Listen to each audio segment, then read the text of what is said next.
Happy Friday. Welcome to the Welcome. stream. Hey, what's up? It's Robert, me, kicking the it off. philosopher, and Jack Yeah. over here. That's right. It's Friday. Yeah. We're Some excited. people call it Friday. It's the start of the weekend. We got Matthew checking in again. If you Hey, a J and P, are on, let me see. If you're on Facebook or maybe Twitter, go to the YouTube down below. The YouTube for Philosopher. That way you can see your comments. You can participate better. So again, if you're not on there, go to the YouTube. There is a link there down below that you can see. Yes. And I'll even post it to everybody just to let everybody know. So here's the YouTube link. I'm gonna post it down for you. Thanks. Yeah, thanks. So what's up? All right, welcome everybody. Yeah. So as you see above, we are doing this in support of our new campaign for the music video, ANTISTATE.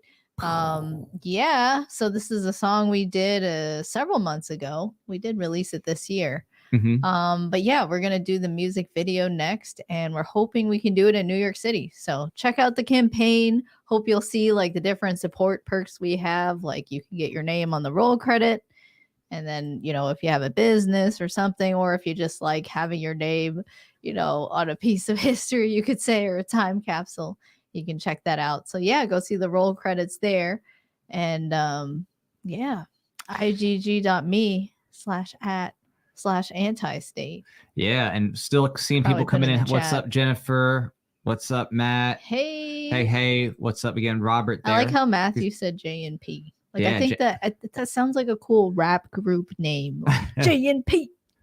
So he says ATF has been getting their PP slapped at just about every turn over tyranny, because ATF's been trying to mess with people in their braces and stuff. Yeah, so hopefully some good suits are successful there, both on the frame receiver issue and on the what you call it, the braces. So it'd be nice to have like actual full auto again, and not have to like get an NFA or whatever. So Bigs and Bigs, you got Jack's cool. That's like a rap name too. You Bigs MP Bigs. Yeah. So basically, what we're going to be doing is we're going to be having some fun, playing some games, you could say. We'll also be, we're so excited. Talking about current events and talking about other things. For the specifics on the drink super chat thing. So, on the campaign thing. So tonight we got the Don. We'll do the Don. So the Don. And so basically, with any support on the campaign, we'll take an honorary shot with you. So we'll be drinking with you tonight. And once we get our first support, we'll show you the glasses, because the glasses are very special. I think you'll enjoy them. We'll wait to show it until it happens. They fit me. So just think about no more spoilers. Imagine, but yes, what would fit me? What would fit and you? Just That's imagine that. So, hey, what's up, Essential Libertarian? Saying hi here. Hey, you're the Essential Libertarians. Wow, what's up, Jennifer? The good stuff. Hey, I like your picture. The good stuff. That's a sunset. That looks really pretty. Kurt says, "Oh no, I'm not allowed that stuff." Yeah, it's intense. Don Julio, it's very nice. It's very nice, but true moderation. You just don't have too much sugar, but you can have a little bit. So we'll also be talking about anything and everything that's been going on recently. We'll talk maybe a little bit about Queen Elizabeth, because so many people just are like, "Oh my gosh, the Queen passed," and it's like, how the heck? I mean, if you're American already, right? You literally are in a country that was built around fighting the monarchy, right, in the first escaping place, British rule and escaping the monarchy that she is, a part of. Yeah, right. She inherited. right.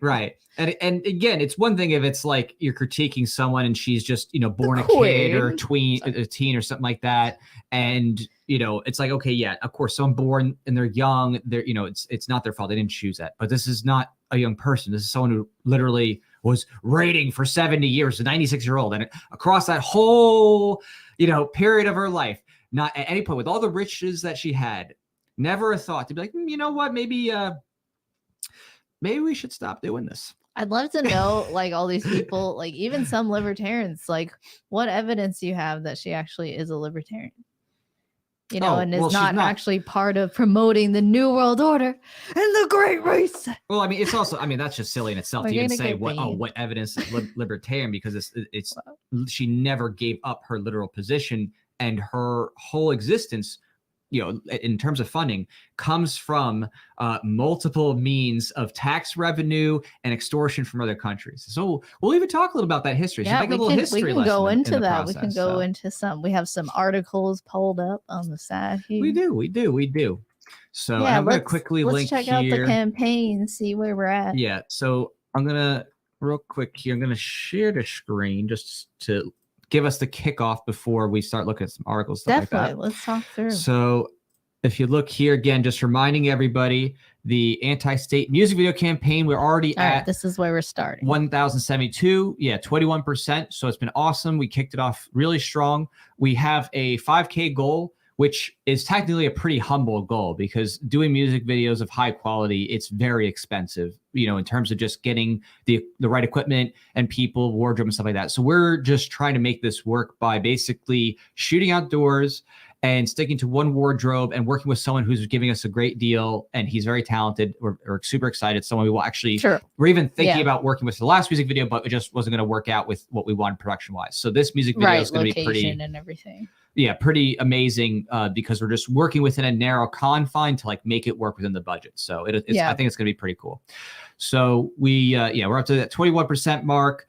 And we'll see what happens. Hopefully we get at or close to it. If we do reach it, I did say this, on the campaign, maybe we'll have a little meetup for supporters in New York City. We'll have a little getting fun together. So I've never been to New York City, and I mean, I'm sure there's plenty of Chinese restaurants and Vietnamese restaurants there. I mean, you know. Right. So I definitely want to go see. I don't know. Do we do dim sum?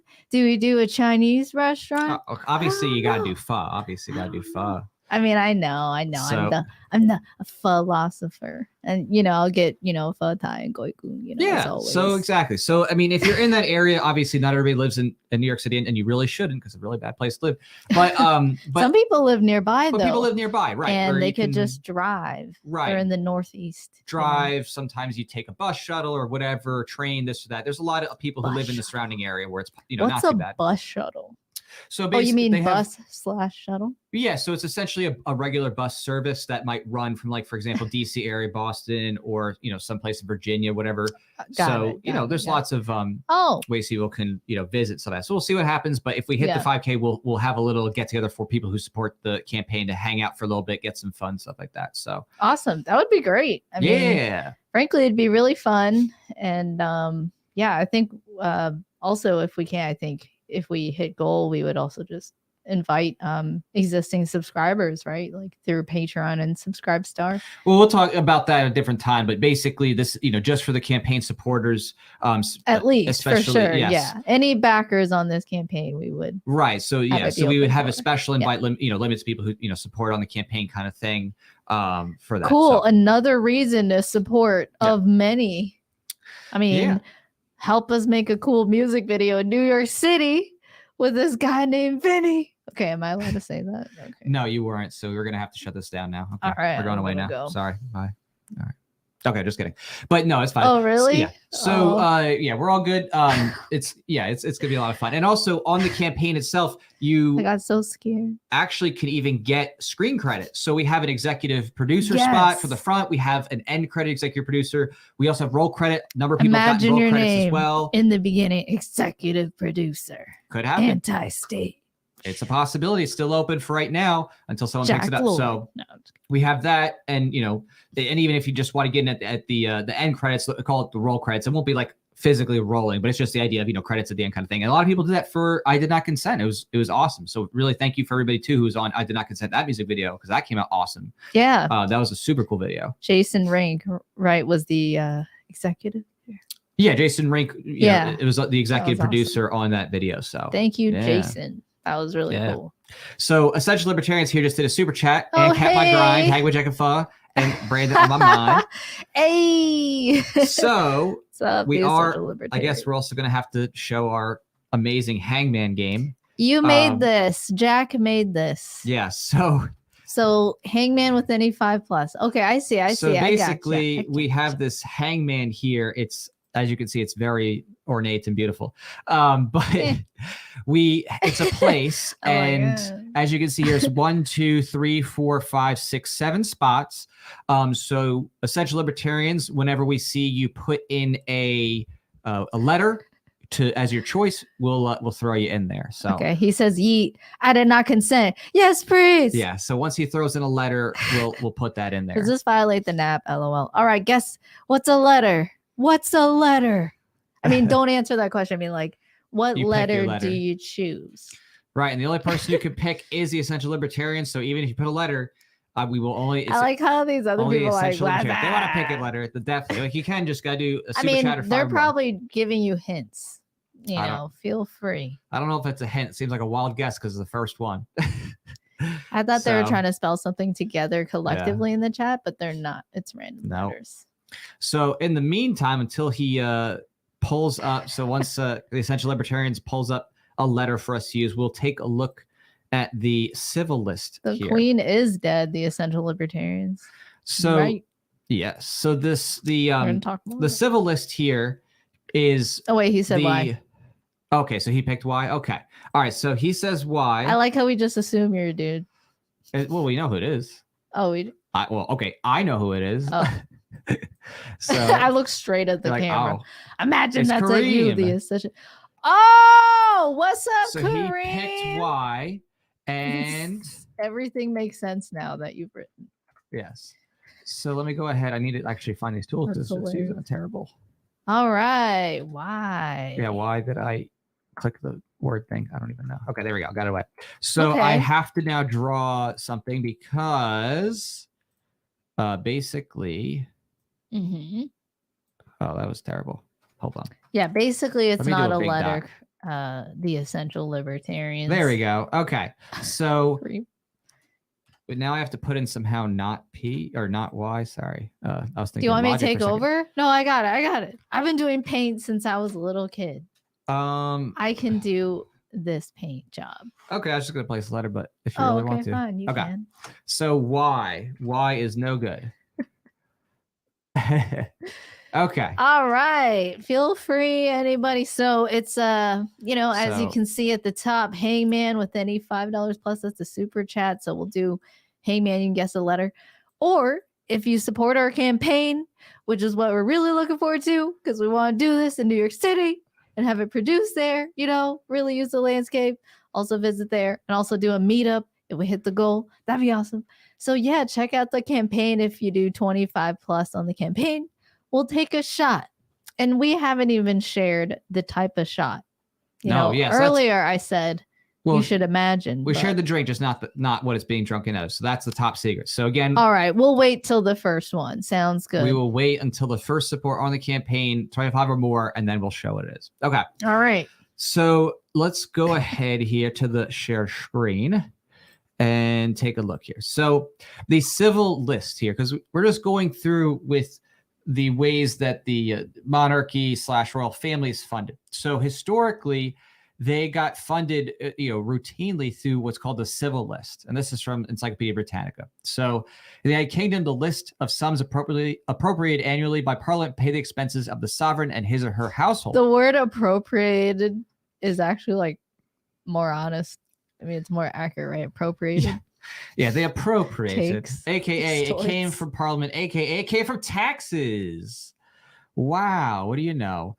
So the custom of the civil list dates to 1689, when Parliament, on the accession of William and Mary, voted £600,000, which at that time it's a lot more money than today. Now, 1689 with inflation, right? Specifically for civil expenses. So through this first Civil List Act in 1697, revenues estimated to yield about £700,000 were assigned to the monarch to cover civil and royal expenses. Previously, these expenses had been paid entirely from the monarch's hereditary revenues and from certain taxes voted to the sovereign for life by Parliament. So again, before this kind of formal way of doing it, they had taxes, they had hereditary revenues, which is a fun way of saying the spoils from pillaging and I don't want to conquest. say some of you understand this. It's just for people who are saying like, "Oh, the queen! Oh no, my queen! Right. She was so elegant. She was so gracious." She was a very gracious welfare queen. Oh my gosh. And some people are like, "No, she's private, you know, she keeps these other world governments in check." I'm like, "What are you talking about? She's literally part of it." What? Right, of course. Her and the royal family. You remember the Epsteins and her son, Prince Andrew? You know? Right. Like, what is that? Of We're course. gonna talk about this. It's like, what's all this like? Oh, idealizing this queen, you know, Queen Elizabeth II. Like, what is that? Yeah, well, I mean, cult if of we're talking about what personality. is that, well, that's because everyone It's is probably too many Disney princess movies. Maybe I'm projecting, but that's probably where it comes from. You know, you watch too many Disney princess movies, like, oh, I want to be saved. Oh, I will wear the crown. I will rule over everybody. And I have the right because I'm the queen. And I'll have a king. Anyway, it's really common, you know, that narrative. It's not just Disney movies, but it's in so many things. I mean, Game of Thrones, it was so popular, that show, and that's all about rule and kings and queens and also murdering to get power. right. Just like the British monarchy history. Like, if you look up the history of the British monarchy, it's actually really crazy how bloody it is. And like uncles killing nephews killing uncles, you know, like killing parents, whatever. It's like, it's just so bloody. It is just messed up, like family against family just to get power. And, you know, it's really interesting. Like, you think of the people who are born into the system. I mean, you look at Queen Elizabeth II, she took rule really young, right? Like, wasn't she like, I don't know, like early 20s or something young, you know, something young. But like, it, you know, forgot the point I was going with that. But anyway, we got another. Give me an A, Kurt. Yeah, I did. I'll remember it later. Kurt O'Nor, thank you so much. He says, "Give me an A." All right, so he says, "Give me an A." We're gonna do an A. Oh, is there an A? Let's see what we Kurt got here. O'Nor. Oh, okay. Is there an A? So sadly for Kurt, there is not an A. Sorry, Kurt O'Nor. But thank you so much. There is no A. There is no A. And just so you know, that X is not a letter guessed. It means letters guessed. Right, letters that guessed. were wrong. Right. Okay.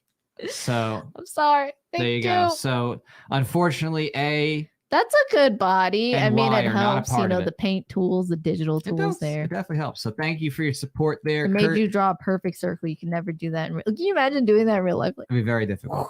Absolutely. You know, the guy who did it once, he's like, okay. All right. But yeah, so we're still at 11 backers on the campaign. No one wants to see what kind of shot glass we got for you that fits me so well. I want to see. I mean, I know what it's like, but I want to show you guys. It's definitely worth seeing. It's going to be hilarious. You guys are gals. So, by the way, there is no they. I just want to tell you, there is no collective. Okay. There is a they. When you talk about plural people. I know, but as an individual, you cannot be a they. What if you have multiple personalities? Because you're not a collective. You technically have one body. And if you have multiple personalities, that's like, that's like a psychology thing. Physically, in manifest reality, you have one body. So anyway, just boy or girl, folks. Female, he, she, it's really easy. All right, we're all over the fucking place, but we will continue here. All right. On the It's called the Hangout. Yeah, it is. Was this called The Queen is Dead? No, we titled it The Hangout. We're hanging out. We didn't even take a shot yet. Not even a shot. We're almost there, I'm sure. So, all right. So before what we were talking about here was that George the First here, right? We're talking about the civil list and the history of how the royal family got their monies, which, as you saw, taxes, theft, conquest, blah, blah. But later on, it gets interesting because it says during the reign of George I, the civil list became a fixed sum, with Parliament paying any debts that were incurred. So it became like a fixed amount. But then with George II, they were assigned revenues in addition to fixed grants and a guaranteed total of £800,000, which was like tens of millions of pounds in modern money. It's a lot of money. So even 100,000 pounds. George the like, Third. why? That's theft. Oh, massive. I mean, this huge amount of money Even back then. $2. That's like, why? So, well, because yeah. So basically, they use this money here. George III, he made a political tool of his civil list, rewarding his supporters in Parliament with secret pensions and bribes. So it was already being used as the revolving door. Right, as a revolving door tool. Pay your friends, your family. The tax money was given to the monarch, who then used it to pay off their friends. And as old as time. Right. This is like what, the 1700s, 1600s? This is the 16 and 1700s they go we're talking way back, about now. don't they? How old does the British monarchy go back? Like, oh, really? At least 1700. We're talking. We know at least 1776. I mean, it depends on how far back I guess you go. Yeah. Like I think what is this? Kenneth the First. Oh no, he died 858. That's so long ago. 858. I can't even comprehend how long ago that is. That's during like the first millennium. Time. Yeah. People were so different then. People died really early. There was no one who's like 100 years old in 858. Not too many now. Oh, there were some. I'd have to look it up, but probably not. The life expectancy was pretty short. So yeah, like 16 is like 20. 30, yeah. 30. 30 was like, whoa, British. You're 30? Dang. Definitely British. So I'm going to skip ahead in time. Queen Elizabeth II received a civil list of 475,000 pounds. So she actually was herself a recipient of the civil list money.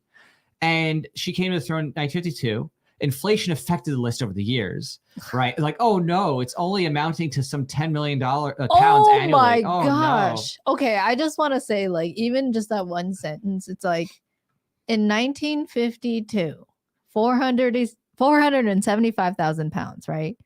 But then they're like, oh, okay, we got to boost it because of inflation. And it's like, okay, that's one thing, right? Like, oh, okay, more theft. But then you look at the inflation, which is like kind of just covered over in this Britannica article, like, just, it's normal, right? Inflation from 475,000 pounds to 10 million pounds. Okay. That inflation rate is insane. That's over 10 times. That's crazy. Right, maybe 20 times. Yeah, about so exactly. It's pretty crazy. Now, the civil list was ended later on. Basically they did this new style of how they gave her money. So the sovereign grant. Pray tell. Oh, I shall pray tell, Jack. I shall. All right. So the sovereign grant here, I'm going to pull this on up. So that came about in 2011. And instead of doing this like kind of like fixed amount kind of thing they were doing, they like kind of created an investment vehicle where they lump sum the money and then she would get, I guess you could say investment proceeds from that.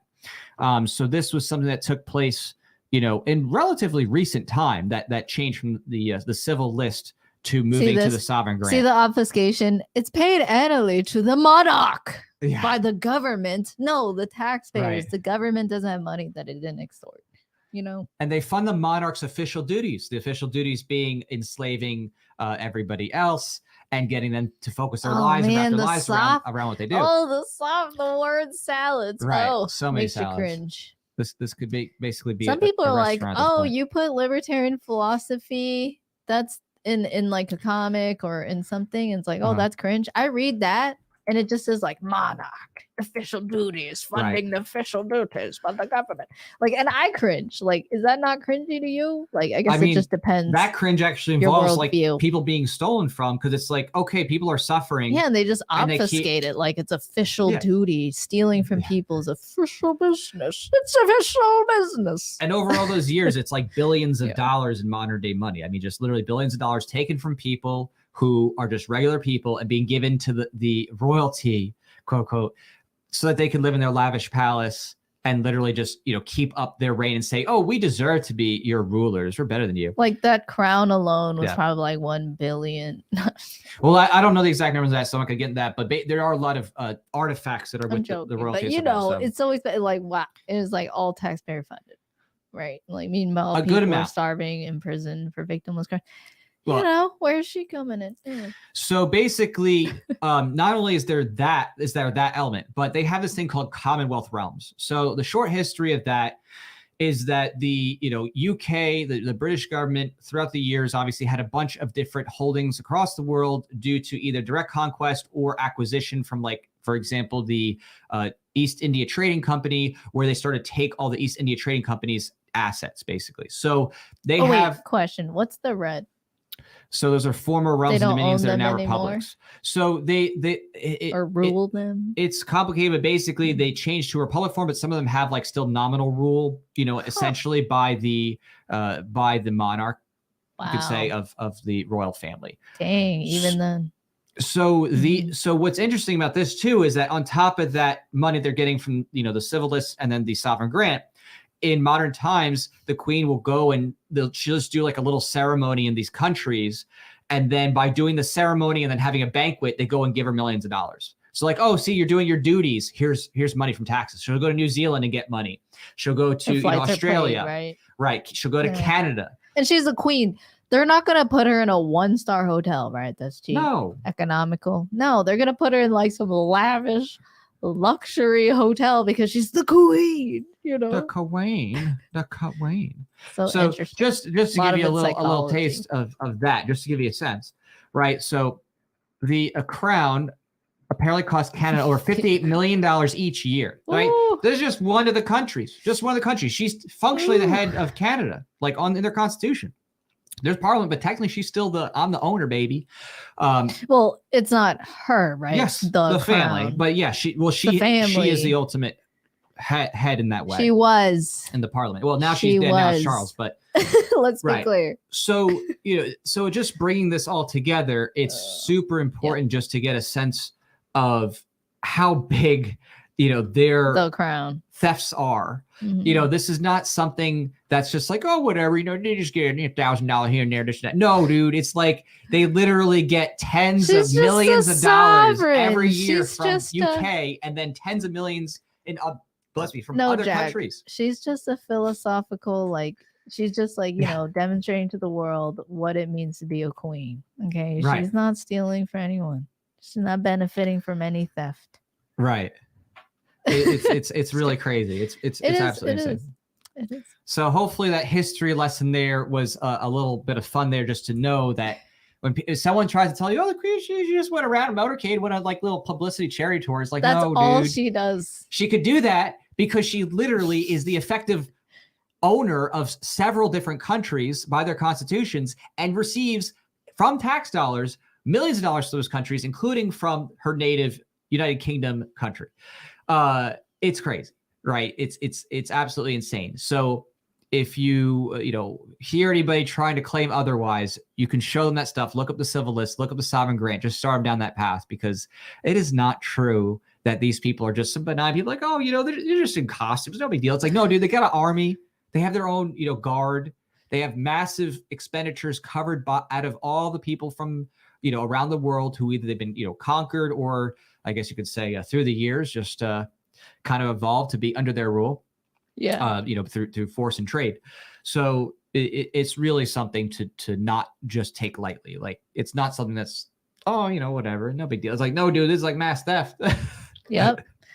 So hopefully that just gives you, some big reasons why, that you could say if you encounter somebody who's like, oh, it's just the queen, she's benign, she's just like a philosophical leader. That's it. She's not doing anything. You can point to real evidence of how much money she gets given, through extortionary means, through the state, through these different governments. And yeah. No, absolutely. Hey, Travis, welcome back. Yeah, saying hi to everybody's in the chat. So real quick here, just going to deviate for a second. Again, if you're wondering what we're doing right now, if you just came in, because I guess a bunch more people just came in, we are doing a little bit of talk and hanging out as we are raising support for our next music video. We're trying to shoot this in New York City because we want a dystopian feel, the little window we can, while things are relatively open and they're not, crazy on the shots and everything else. We're trying to do it in that little window, and it's going to be a fun song. I think you're going to really enjoy it, and you can get your name in the song. You could literally, in the video, not obviously the song was already made, but in the video you can get screen time, executive producer credit, roll credit. It's super cool.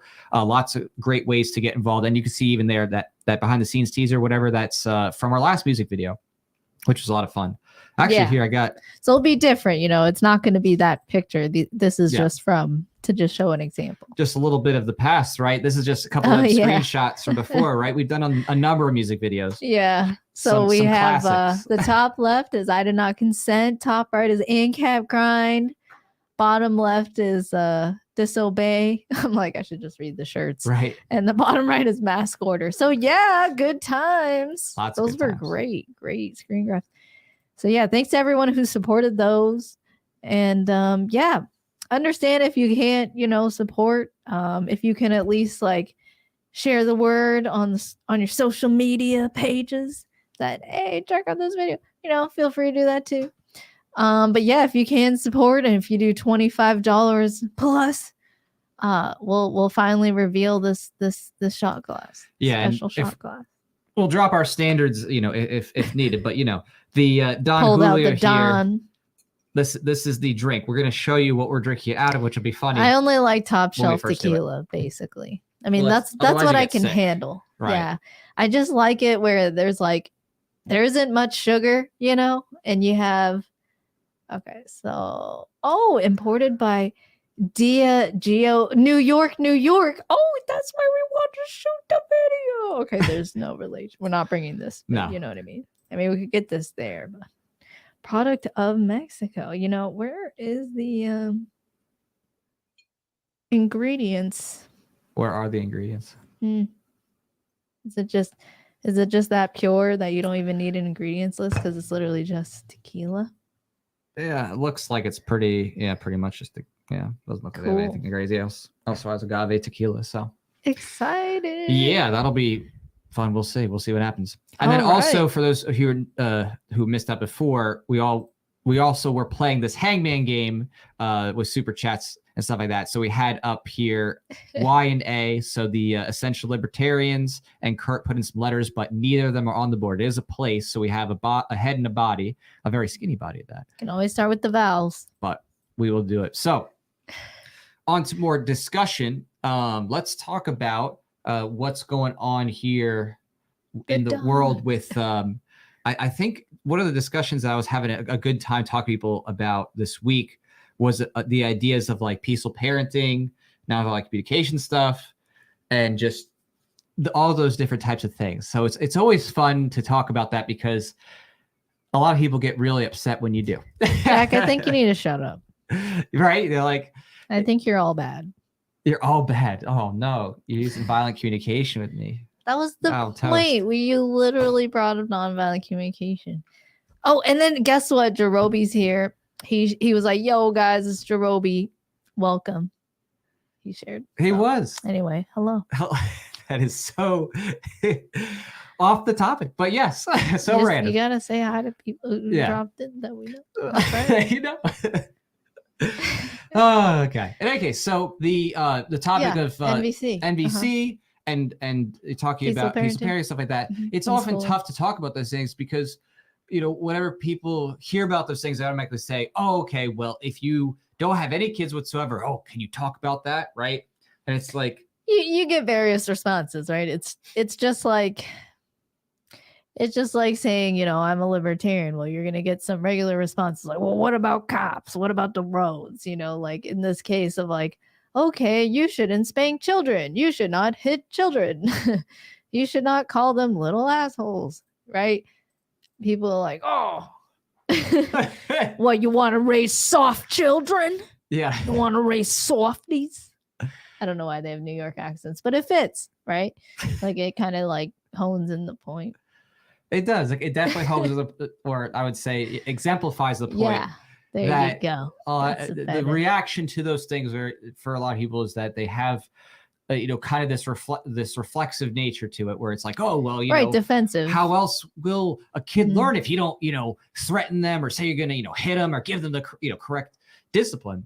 So could you elaborate a little bit about what we're even talking about? Because I think we're talking about terms that some people might not even know about. Like if we say nonviolent communication, people are like, what are you talking about? So could you explain what that means and where we're even going with this?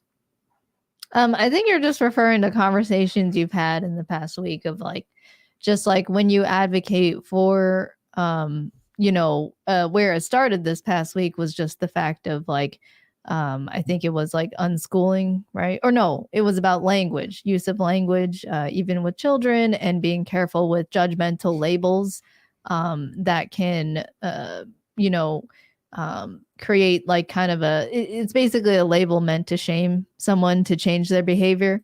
So if you say, hey, you're being really bad, or stop being so mean, right? If you say that to somebody, like, stop being so mean, like, stop being such a dick or something, right?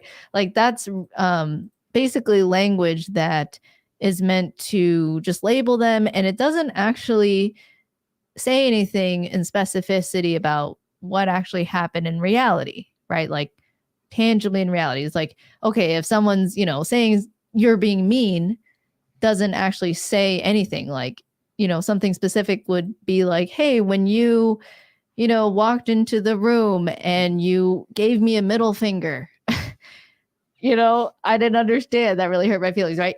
Now you can have a conversation about something specific, but usually when you have sort of these kind of labels, it projects onto somebody a sort of abstract image that's not really close and doesn't really communicate what you're trying to really say in reality. So that's kind of the whole beginning, right? And then that's this whole concept of nonviolent or peaceful communication is trying to just focus. I like to call it objective communication. Like, how do you really describe what you feel, right? And separating and distinguishing from feelings and thoughts, for example, like saying, I feel sad is a feeling, but saying like, I feel like you're being rude, or I feel like you're being mean, that's not a feeling, right? That's more like a thought, an assertion, an assumption.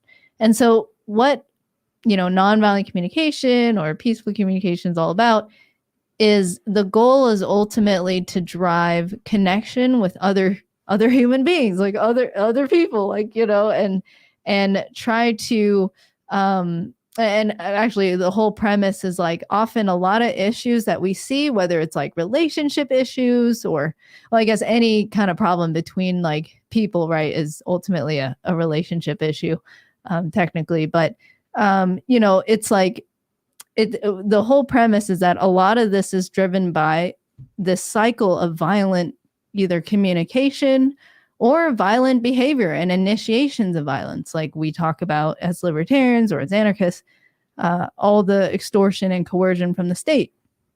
A big premise of this kind of philosophy is that often physical violence usually starts from emotional violence, really, or emotional abuse or nonviolent communication, and somebody feeling like they're just not being heard and they're not getting their needs met. And then they just constantly feel rejected or labeled, and they never get to truly understand themselves and what they did wrong.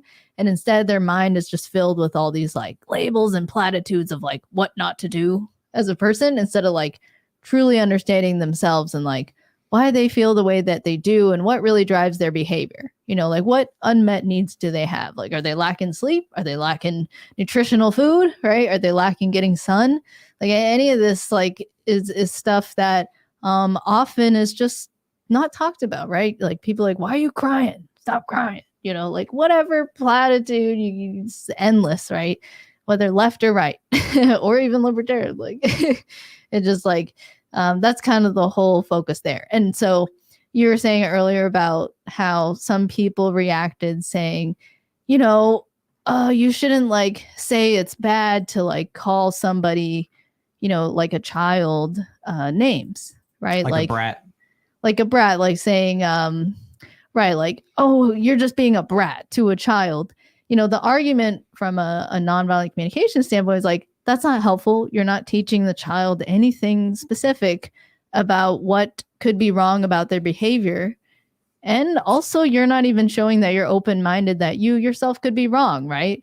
Right? Like, maybe, like the whole thing about like, telling your kid like, hey, don't just, be a barbarian and run around the store without your shoes on. Like, imagine that's kind of like projecting, right? It's not really a violation, like your kid just being free and not having shoes. A question could be like, why are you bringing them to the store when they're so young? Or like when they're not trained, whatever.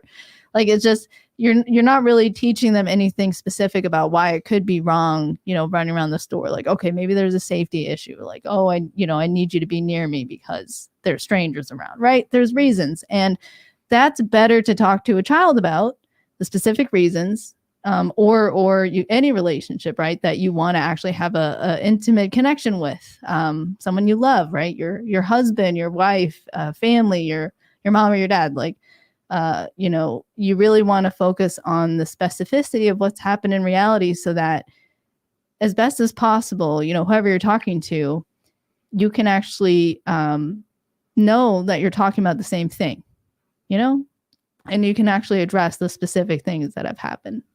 So hopefully that wasn't too long-winded, but I try to just sum it up there. No, I think that's a good different terms. That's a good beginning. I think that's the beginning too. See, that was long.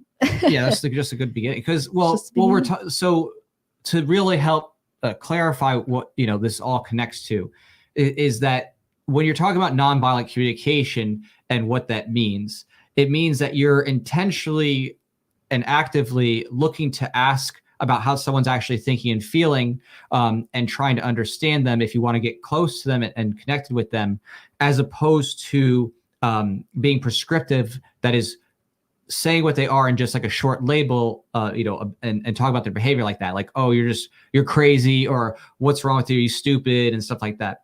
Because it doesn't actually get to the root of what someone's thinking or feeling, like why they might feel frustrated or they seem kind of reserved or aloof, whatever.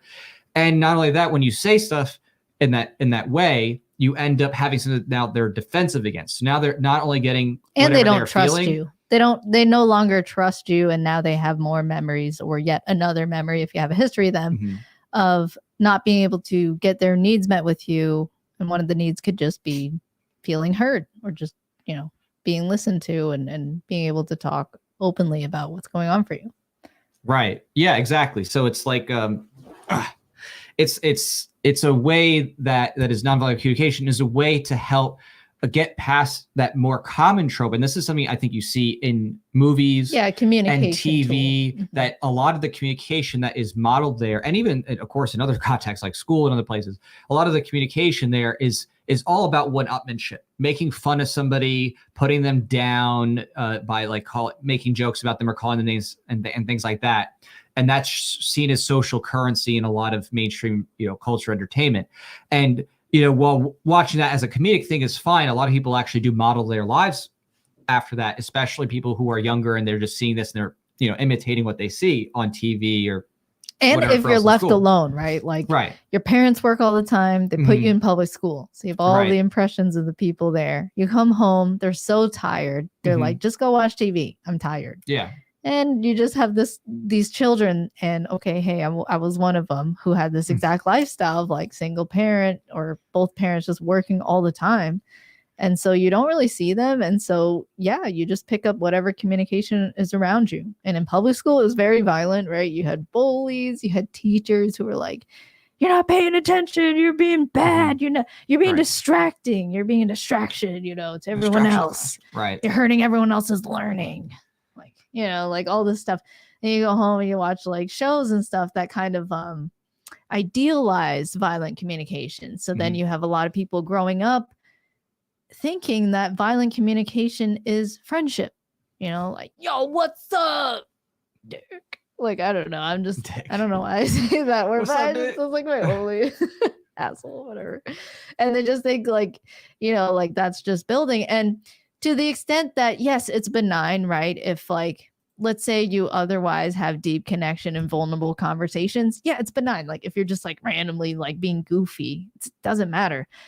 But I'm talking about like when you literally have a relationship, and some of you know this like from public school, I did, where you may, grow, you may get some self-knowledge. You're like, oh shoot, all the friends that I had when I didn't have self-knowledge, all we talk about is really superficial stuff. And now I remember many times where when I do want to talk about something deep, like something going on, a personal issue or something like that, there's like, oh, you just think too much, just go with the vibe, like just these kind of like, again, platitudes to just kind of dismiss what you want to talk about. And that's what I'm saying, is just like, if you have that relationship and that's all it is, well, that's a sign of something lacking, where maybe you could try. And we bring up nonviolent communication. There's a whole book about it. Like, we didn't come up with it. It was this term created by this guy named Marshall B. Rosenberg.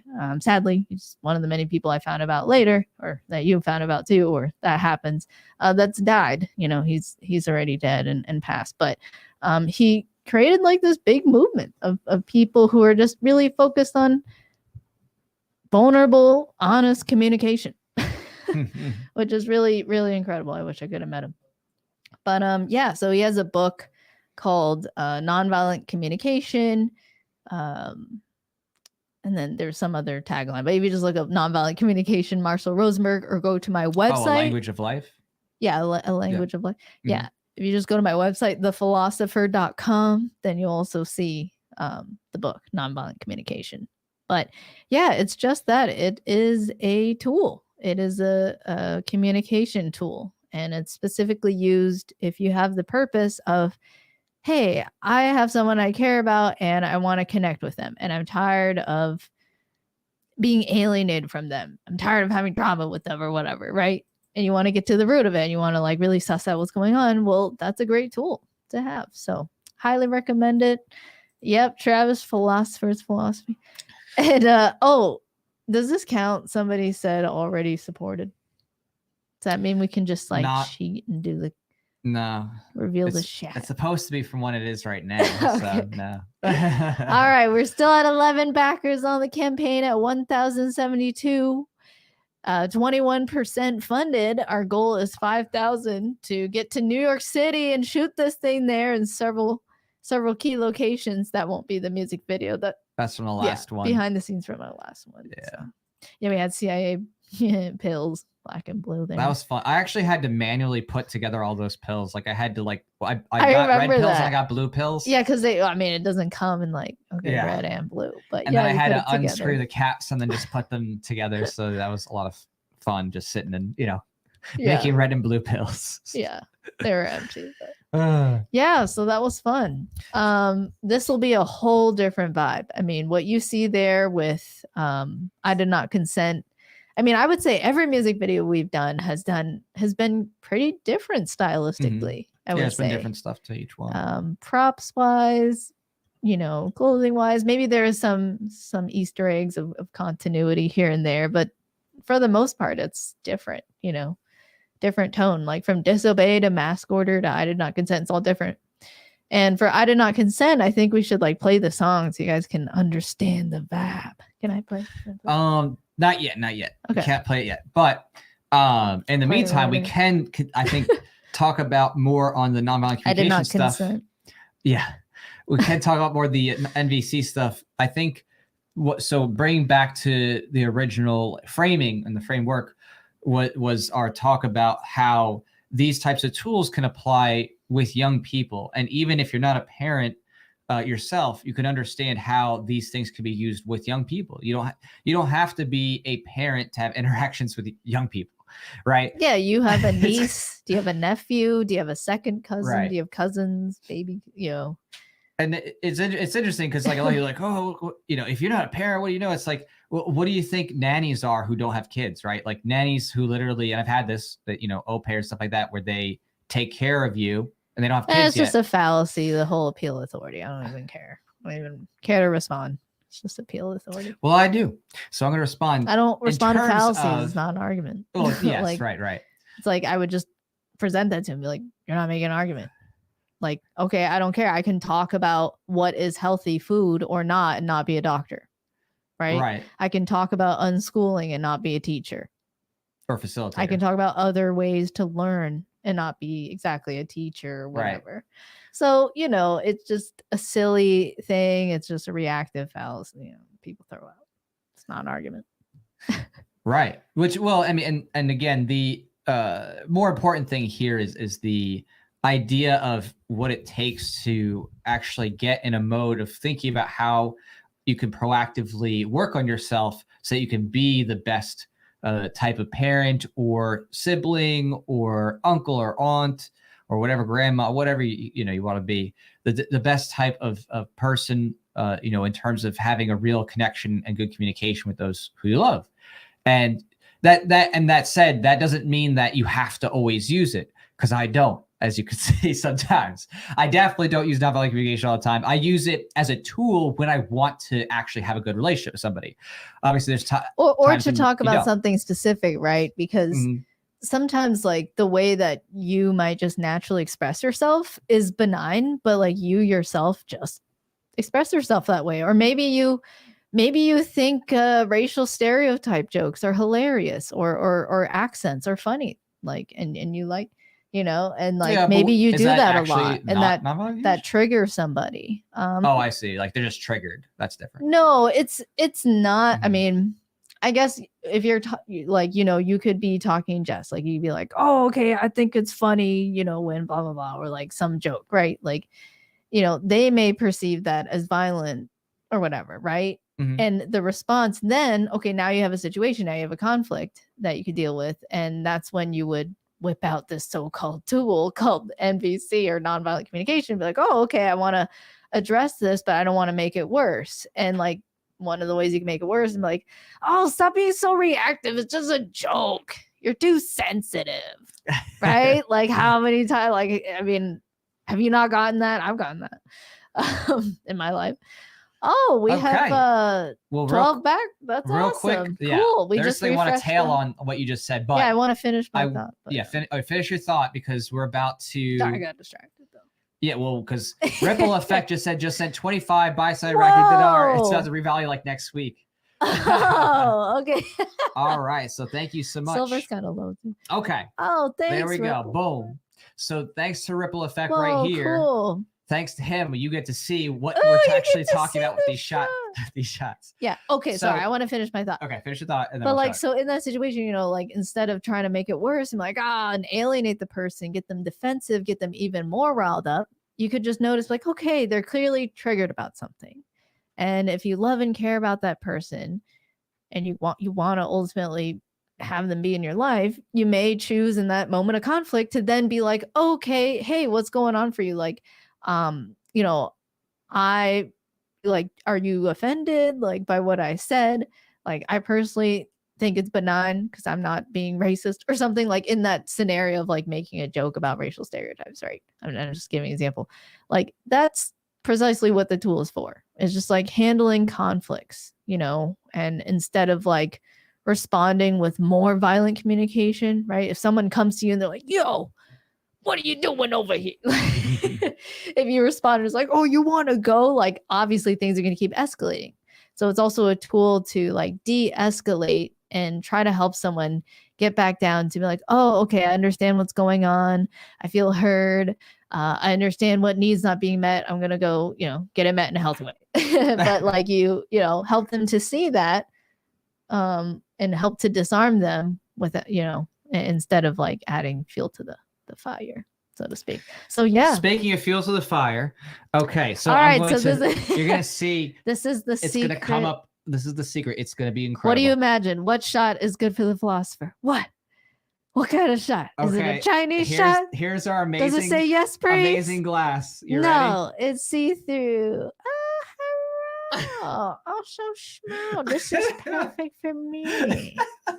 And my little tolerance. I don't know why I sound like the lady from Invincibles. Is it Invincibles? Invincibles? Did you just cross Invincible The Incredibles? I did. What's this going to be like after this shot, though? A shot of the dime. So thank you, Ripple. Do you guys know what it's like every time I go to the bar? I'm like, hey, do you guys have like top shelf tequila? That's all I can handle these days. They're like, oh, we got some fruity, sugary drinks. Girls like that. I'm like, all right, you ready? I used to, but I can't anymore. First of all, how are you gonna fill this? I'm gonna allow you to fill it actually because I can't. You can't fill it. Okay, well you gotta look at this. It's very tough. Look how the lip is wider. The lip is wider than the cup. Normally the cup is bigger than the lip. You just have to be very gentle, maybe two hands, and then put the cup down. I'll put the cup down. We have a lot of electronics. I would put the cup down. I'm just saying. I'm gonna go to the other room. I'm gonna be safe Okay, well, I'd fill up my little glass too, I guess. Good luck. Does this accent trigger you? Okay, I'll see you guys soon. Thanks in for 2 hanging seconds. out. Commercial break. No commercial break. She's lying. Stay here. Just kidding. All right, I just don't want. All right, go fill it up. Be extra careful. They are real glass, so it is kind of sensitive. Despite how tiny they are, a small thing like that can cause harm if not used right. So the she's struggling right now. She just got she got a big cup. We'll see what happens now. So yeah, just piggybacking a little bit off of what she was just saying, just to help give some more clarifications what we're talking about before with the nonviolent communication, trying to understand each other. One of the things that's often confused a lot is feelings versus I guess you could say thoughts. Wait, Jack, sorry, do you want a bigger shot? I mean, I'll try the first shot with a small one. She's like, "Oh, do you want a bigger shot?" I mean, you can give me a small glass too. I'll do double duty if needed. All right. She's coming back with these tight. You got to show these up. Okay, but I got to be careful because there's electronics. There's electronics, but we've managed. Look at that. Now that's a shot right there. Thank you for this shot. This is perfect. Oh, that's for me. for you. You're gonna have 2 shots Well, I'm gonna back to back. Yeah, 2 shots back to back. Okay. Stream. Okay, All right. So I guess she's doing 2 shots to kick it off. We'll see. So the thoughts and feelings thing. We keep getting distracted. So a thought is something like your opinion about somebody. Like I think that you are doing a good job, versus a feeling would be like anger or sadness or hope or, oh, there you go, resentment, right? Yeah, and some people confuse it. They say, I feel like you're hurting me, right? Where it's like, that's not a feeling. Well, that puts someone on the defensive. Right. It puts someone on the defensive and goes like, like, I'm not hurting you. What are you talking about? Right. Or I feel like you're acting stupid. That's not a feeling. That's a judgment about somebody else. Right. As opposed to someone calls you stupid, you'd be like, oh, okay, I feel upset or I feel sad when you call me stupid. Right. That's more descriptive. Right. And it actually is talking about what actually happened. It's objective, basically. Right. Well, thank you so much, Ripple. I got a tiny cheers to that mini shot. This is 0.25. I got the full shot. She's got the mini, because at this rate, this is actually the equivalent. Honestly, this is a really good representation, because this shot that I have, this is what I'm taking. 40% alcohol. This is the Don Julio. Hers is a Don Julio. Hers is literally has the same effect. So this is a shot for her body. Wow, you can really quantify then our difference in tolerance. Absolutely. So this is actually a fun equivalent. Cheers to that. You're such a nerd. See, labels. I'm a huge nerd. But I love it. No. All right. Cheers, Ripple Effect. Okay, cheers. Woo! Woo-hoo! Okay, it's smooth. Even a tiny mini. These are so cool, though. All right. Well, woo! Thanks so much. Just because you broke the ice, Ripple, I'm going to fill Jack another shot. What? You needed lime? I'm like, I should have gotten some lime with that. I didn't think. Too much, huh? It's strong. All right. You wish you did the mini shot, Ooh. Huh? I don't wish. I mean, I'm glad I did the big one, but whew, well, this is cool. This goes in the Don Julio at the end. It looks like a mushroom, doesn't it? All right, it does. It does look like a big mushroom. Okay. Did you finish your thought about NBC? I finished one thought, but in any case, Rob Friel just came with this. Oh, we got more thoughts coming. There's gonna be thoughts coming on. So many thoughts coming. Cheers, memory man. Your name is funny, memory man. Memory. Oh, Robert, thanks so much. Cheers. Oh, do you want to do a hangman, Robert? So that means Robert can actually do the hangman. We're doing this thing. And we'll share the screen. You can see if you just make that full screen. That's as full as it's getting. You can't maximize it. Doesn't. We try this before the Zoom. No, but just make it so that it's more focused. Just thank you. Okay. Great. Dang. But yeah, you can guess the letter, Robert. Yes. Y and A are no coming. good. Travis Oh my wants the thoughts gosh. to come. We don't mean those thoughts. We meant thoughts like THOUGHTS. And that's not the word here, Whew. folks. That- Just so you know. The wow. word's not thoughts.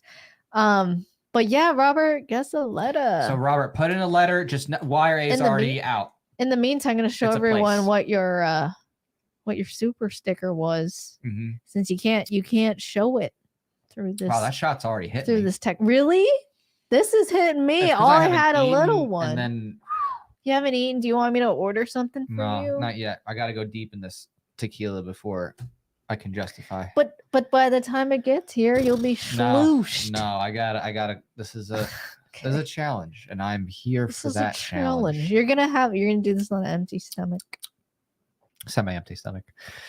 All right, Robert has come Okay, in with Robert a letter. says R. R Oh, for really cool. yes. Choose green. Green is the color of like, oh, that's good, right? Right. Good versus bad. Green versus red. Okay. What? Okay, what? Okay, he's got the letter. My joke's hilarious, and you're That's gonna right. stay around. I'm gonna stay around for this comedic break. All right. Robert has officially gotten an R Yay! on the board. Woo! Out of 3 guesses so far. 3 guesses that was so the far. first. The first one.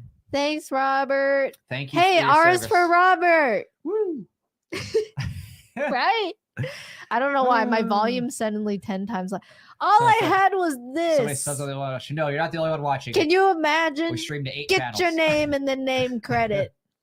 Help the philosopher have another mini shot. That's true, actually. Get your shots here. We're gonna go to New York and we're like, get your shots here, mini shots. I mean, we would do shots of people in New York.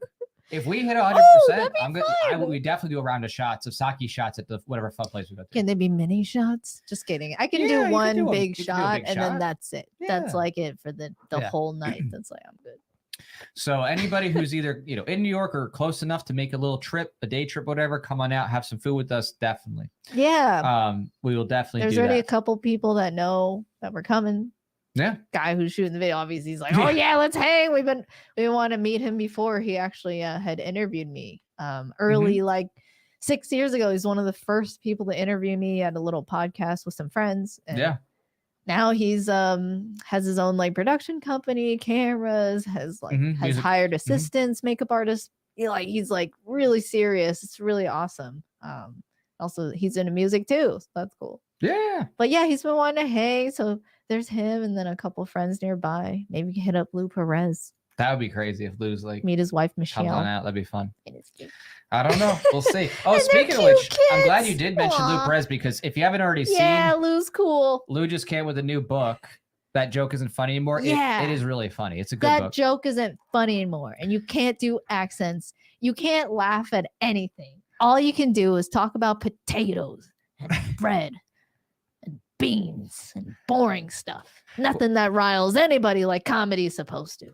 Well, thankfully, Lou took a stand against all that in his book. It's real. It's got One of the stories. many. It's got his own personal history in there. He writes really well. Yeah, he's got some great writing. It's really funny. I do recommend it. I've really enjoyed it myself, and I just think that it's just up to us to actually support these comedians who are willing to take a stand against all this woke nonsense and the woke mob.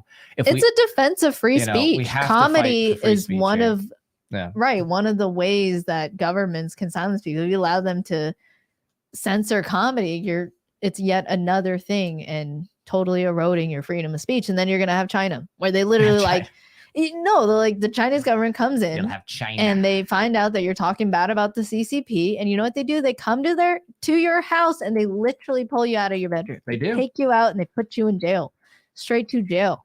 Okay, overcook, undercook, straight to jail. Like, it's ridiculous. Right. And that's why I love supporting people like this who are brave, and they're willing to use their voice and speak the truth. Right? It's one of the most basic things you have as a person, your voice, just being able to speak, and it's pretty crazy that they've eroded so much of your rights, like TSA, all these different alphabet companies, like taxation is over 30, 40, 50% for some people.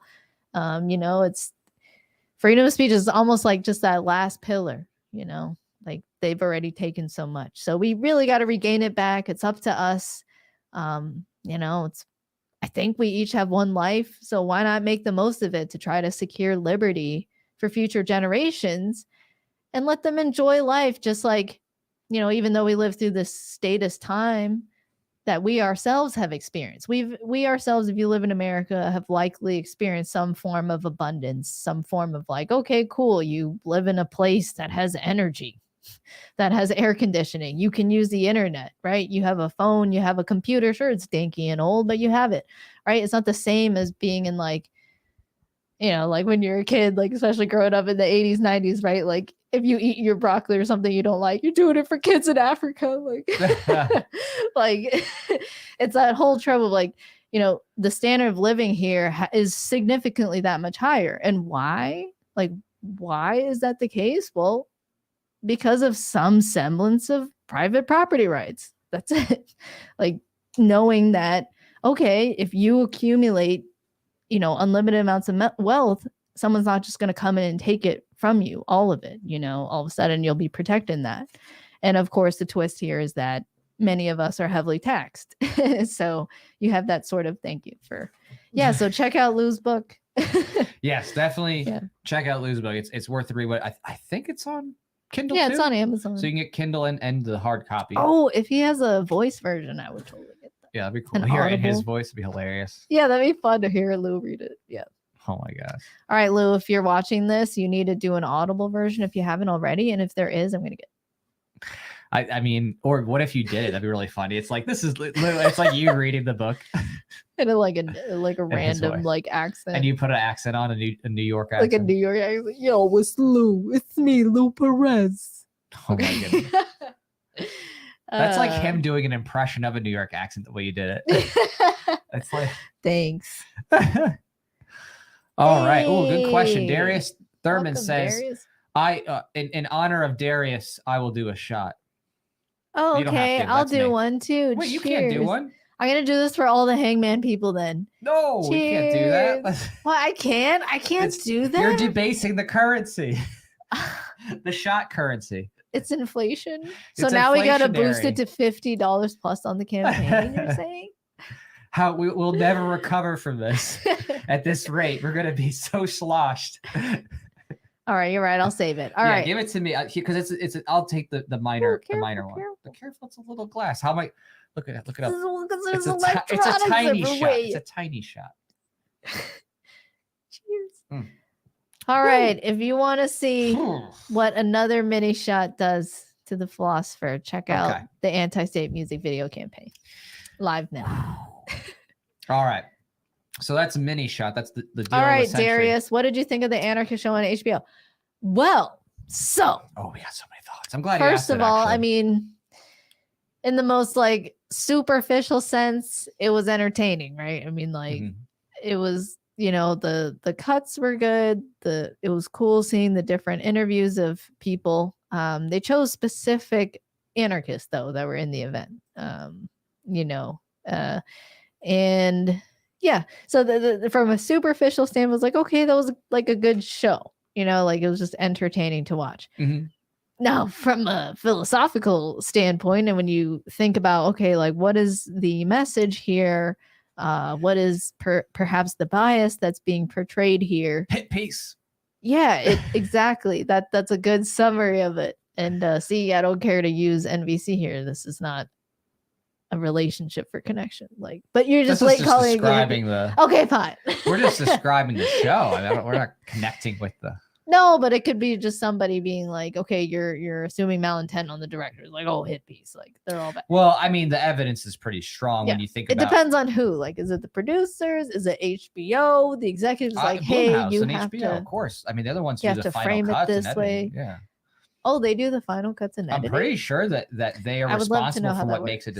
They're going to sit there and say what can go and what can't. It always goes through legal and the producer team. So they're going to sit there and watch it, and they're going to say, oh, do this or this can't make final cut. Right. So they're part of the show. So what I saw was like so much propaganda. It was definitely slanted to be pro-statist and to kind of like paint the state and living under a government, like living in America, for example.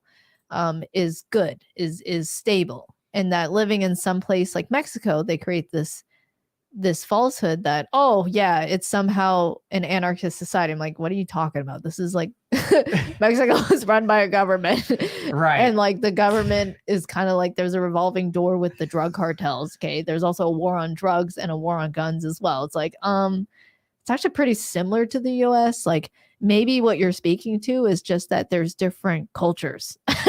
Like the US, yeah, is made up of different people, yeah, with different cultures and thoughts. Okay, so like maybe that's what you're noticing there, but that's kind of the slant I saw with that show, was just kind of painting like people who moved to Acapulco, to Mexico, what again they're saying is anarchist, right, when it's not. It's so dangerous, right? And then that's the whole story that I won't get into, like spoilers if you haven't seen it. I will. Prepare your ears. Oh, okay. Everybody dies at the end. No. Oh, somebody's eating steak in the show, and there's the old shirt of the philosopher. So that's a weird Easter egg. We're just like watching, and we're like, hey, that's our shirt. It says the philosopher. It's just some guy eating like Lily Forrester steak, which it was like medium rare. I want to eat it so bad. It's funny that she made it in the show technically. Yeah, so on a what's his shirt, face, on an old shirt that Doug Barbary. I don't shirt. think we sold the shirt. Did we? He didn't. He apparently got the shirt from somebody else who had resold it. So in other words, someone bought it to then resell it, and so he had picked up the shirt, Liberty shirts. So technically, the philosopher makes it in the Anarchist show, and you can see cool. it. And that's really a rare shirt. I'm like, I would get that shirt again because it was like an anime, characterization of me, and it has like an AR. There's a modern version in Libertarian Country. There's a new one. Oh, okay. Yeah. That one was cool because it like had the whole AR covering like across the chest, and then it was like very tall, as tall as the shirt. Yeah. So anyway, you'll see that there's that Easter egg. But yeah, that's what I thought of the show, Darius. Well, I mean, for me, the show has a clear bent that they try to make it seem like as if the community in Acapulco is itself anarchism, and it's already like a big flaws as what you know before. Like this is literally not an an event anarchist community that went for a week, right. And it's in the midst of government, and it's in the it's in an area where obviously the cartel has a big influence, right? Because it's a tourist city, so the cartels love being the ones to funnel all the drugs and service the drugs too. Right. So they're doing their drug stuff, whatever. So the funny part to me though is that when they talk about the horrors, like because they try to say, when John Galt, gets shot, they're trying to make it up like, oh, this is a part of anarchy. It's like, how is this a part of anarchy when they were shot, they were in their house, not the conference, up on the hill, and the police and the government was existing, and the cartel just came and shot them, and the government bans guns by and large. Like in Mexico, you can't get guns generally. You have to get it for like one place in Mexico City. You have to go through this crazy paperwork. There's a very limited selection of calibers you can get. It's crazy. It's basically, if you try to do it on the up and up, it's very hard to get a gun in Mexico. It's hard. Mm-hmm. So they're virtually banned. Yeah. So it makes no sense. Like they're trying to paint it like, oh, this is anarchy. It's like, no, that's actually the government in Mexico, and their war on drugs and their war on guns. So it's really funny in that way. But, if you just take it for like the human story element, that's more entertaining, just the people and stuff like that. And good to know, like you get to learn about somebody's story as well. But I don't still not deep enough. Like, like even for like Lily, she was the main character. Like I wish they would have talked more about her childhood and like they did talk a bit though. They did talk a bit. Because they showed her upbringing and how her mom, right, with her parents and effectively committed a kind of suicide and and how that led to her right. Yeah. So I mean it's a fun show. I definitely recommend watching it as like kind of a piece of Liberty history. It's like, oh wow, like this was something that really happened, and some really big people were at the conference, from Ron Paul, to right, but they don't interview Ron Paul. They interview like Rose. 5 or 6 people from the whole thing. Right. So they definitely focused it on their narrative. Like they wanted to have a narrative and a conflict and a rise and tensions. It's like what, 6 episodes for the first season? So there's like a whole 6 episodes. Over 6 episodes, just some narrative they're trying to get at. So it's definitely a fun watch. It's definitely a great insight into some of the stuff that went on in the liberty movement sphere in one place in the world, basically. But it's, you know, when they try to paint it as like this is anarchy or something like that, it's very comedic because it's Right. nothing of the sort whatsoever. All the terrible things, the conflicts that they showcase are really things that happen outside of that, and mostly in, you know, government zones. So Right. Yeah. Yeah. Cool. Yeah. Well, great question. Thanks, Darius. Oh, and mentioning too, so it said just on Days with the Timcast. Yeah, I know. Oh, so yeah, we're currently with here. Maj. That was awesome. Maj Shrey That was really and Dave cool. Smith are over on Timcast right now. So we know we got some competition for a time, but hey, it's Friday. we can talk about it's a hot day to stream, you know. whatever we want to talk about. It is. A lot of people are just relaxing on Friday after a long, hard work week. You know what I mean? I know many of you definitely are feeling that. I mean, more than ever, too, you know, thanks to the government and the inflation and the government spending and everything else. So, yep, everyone's slaving away for the state. Extra right? appreciative. So let's take a look here. Has anything changed otherwise with the campaign? Do we get to show the song soon?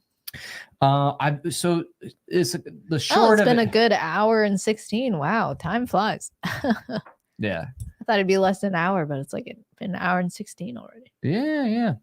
So you know, we're I guess I just see some people commenting in the thread here saying, hey, what's up? Oh, so, hey, some maybe some people coming in. Maybe it ended. Yeah. I don't know. No, just other people coming in. So who knows? For those who are just joining us, we are fundraising here for our Anti-State music video campaign. We are trying to get to New York City to shoot this music video because we want a really cool dystopian setting with a lot of interesting, intriguing angles. We're looking at a set budget of $5,000 because it's not normally what we need for a big music video, but we're able to make it work by limiting our wardrobe, extra actors, and props, stuff like that. We're just limited to very in the narrow past, thing. it's been Guerrilla like shooting. 7 or 8 or 10,000. One of them. I did not consent. We had a campaign budget of 14,000. We were able to raise 7.7, and we got lucky. Like straight up, like seriously, we got super lucky on that campaign because basically we had 2 series of fortunate in our favor events. You know, like when you hit the Monopoly, you know, community chest or whatever, we had that happen. One, the video production company underquoted us. And they wrote it down in contracts. They're like, oh, whoops, our like bad. Half less. No, we're talking $7,000 less. Oh. They goofed. They lost our paper of instructions of like what we wanted, and they quoted us wrong. And we actually got lucky. And then we had the studio that we were shooting that music video at. The booking agent made a mistake, and they gave us lights when we were supposed to pay like an extra like $1,200. So we got like lucky beyond belief that we had 2 people make mistakes in our favor that let us shoot this music. See, Jack has the numbers. I just remember like that we got a good deal from their mistake, but you're like that significantly shows it. Yeah, so absolutely. Yeah. So I mean, we got super freaking lucky, like seriously, on that shoot that we were able to do so many cool things with high level equipment and the lighting and the environment, stuff like that on a very relatively low budget. So thanks everybody who supported that too. But that honestly, I don't know if I can make that happen again. Like that was freaking miraculous. Seriously, it was miraculous because in the future, a budget like that honestly would have had to have been $15,000 if we were paying retail. It would have been at least a $15,000 shoot, and we got a $15,000 shoot for I did not consent. For I did not consent for our budget. Yeah. Every music video varies, right? It depends on the location. Depends on is there other people, right? That you're paying? Are there other actors, right? Is it just one person, 2 people? How many costumes do you need? Yeah. There's a lot into it. You know, are you going to do effects? What props do you need? So, yeah, there's it just depends.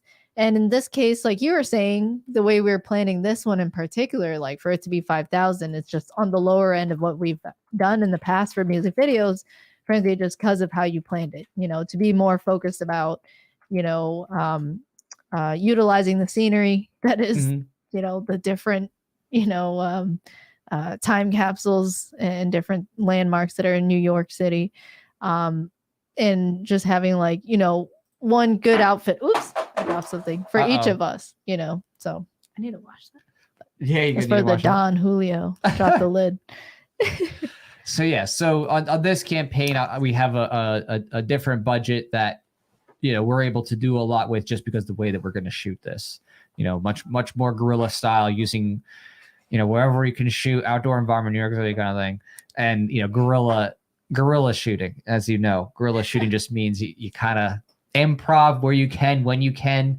And this is someone, who we're shooting with, who's very familiar with the area. He's based in there, so he knows what to, do and go to.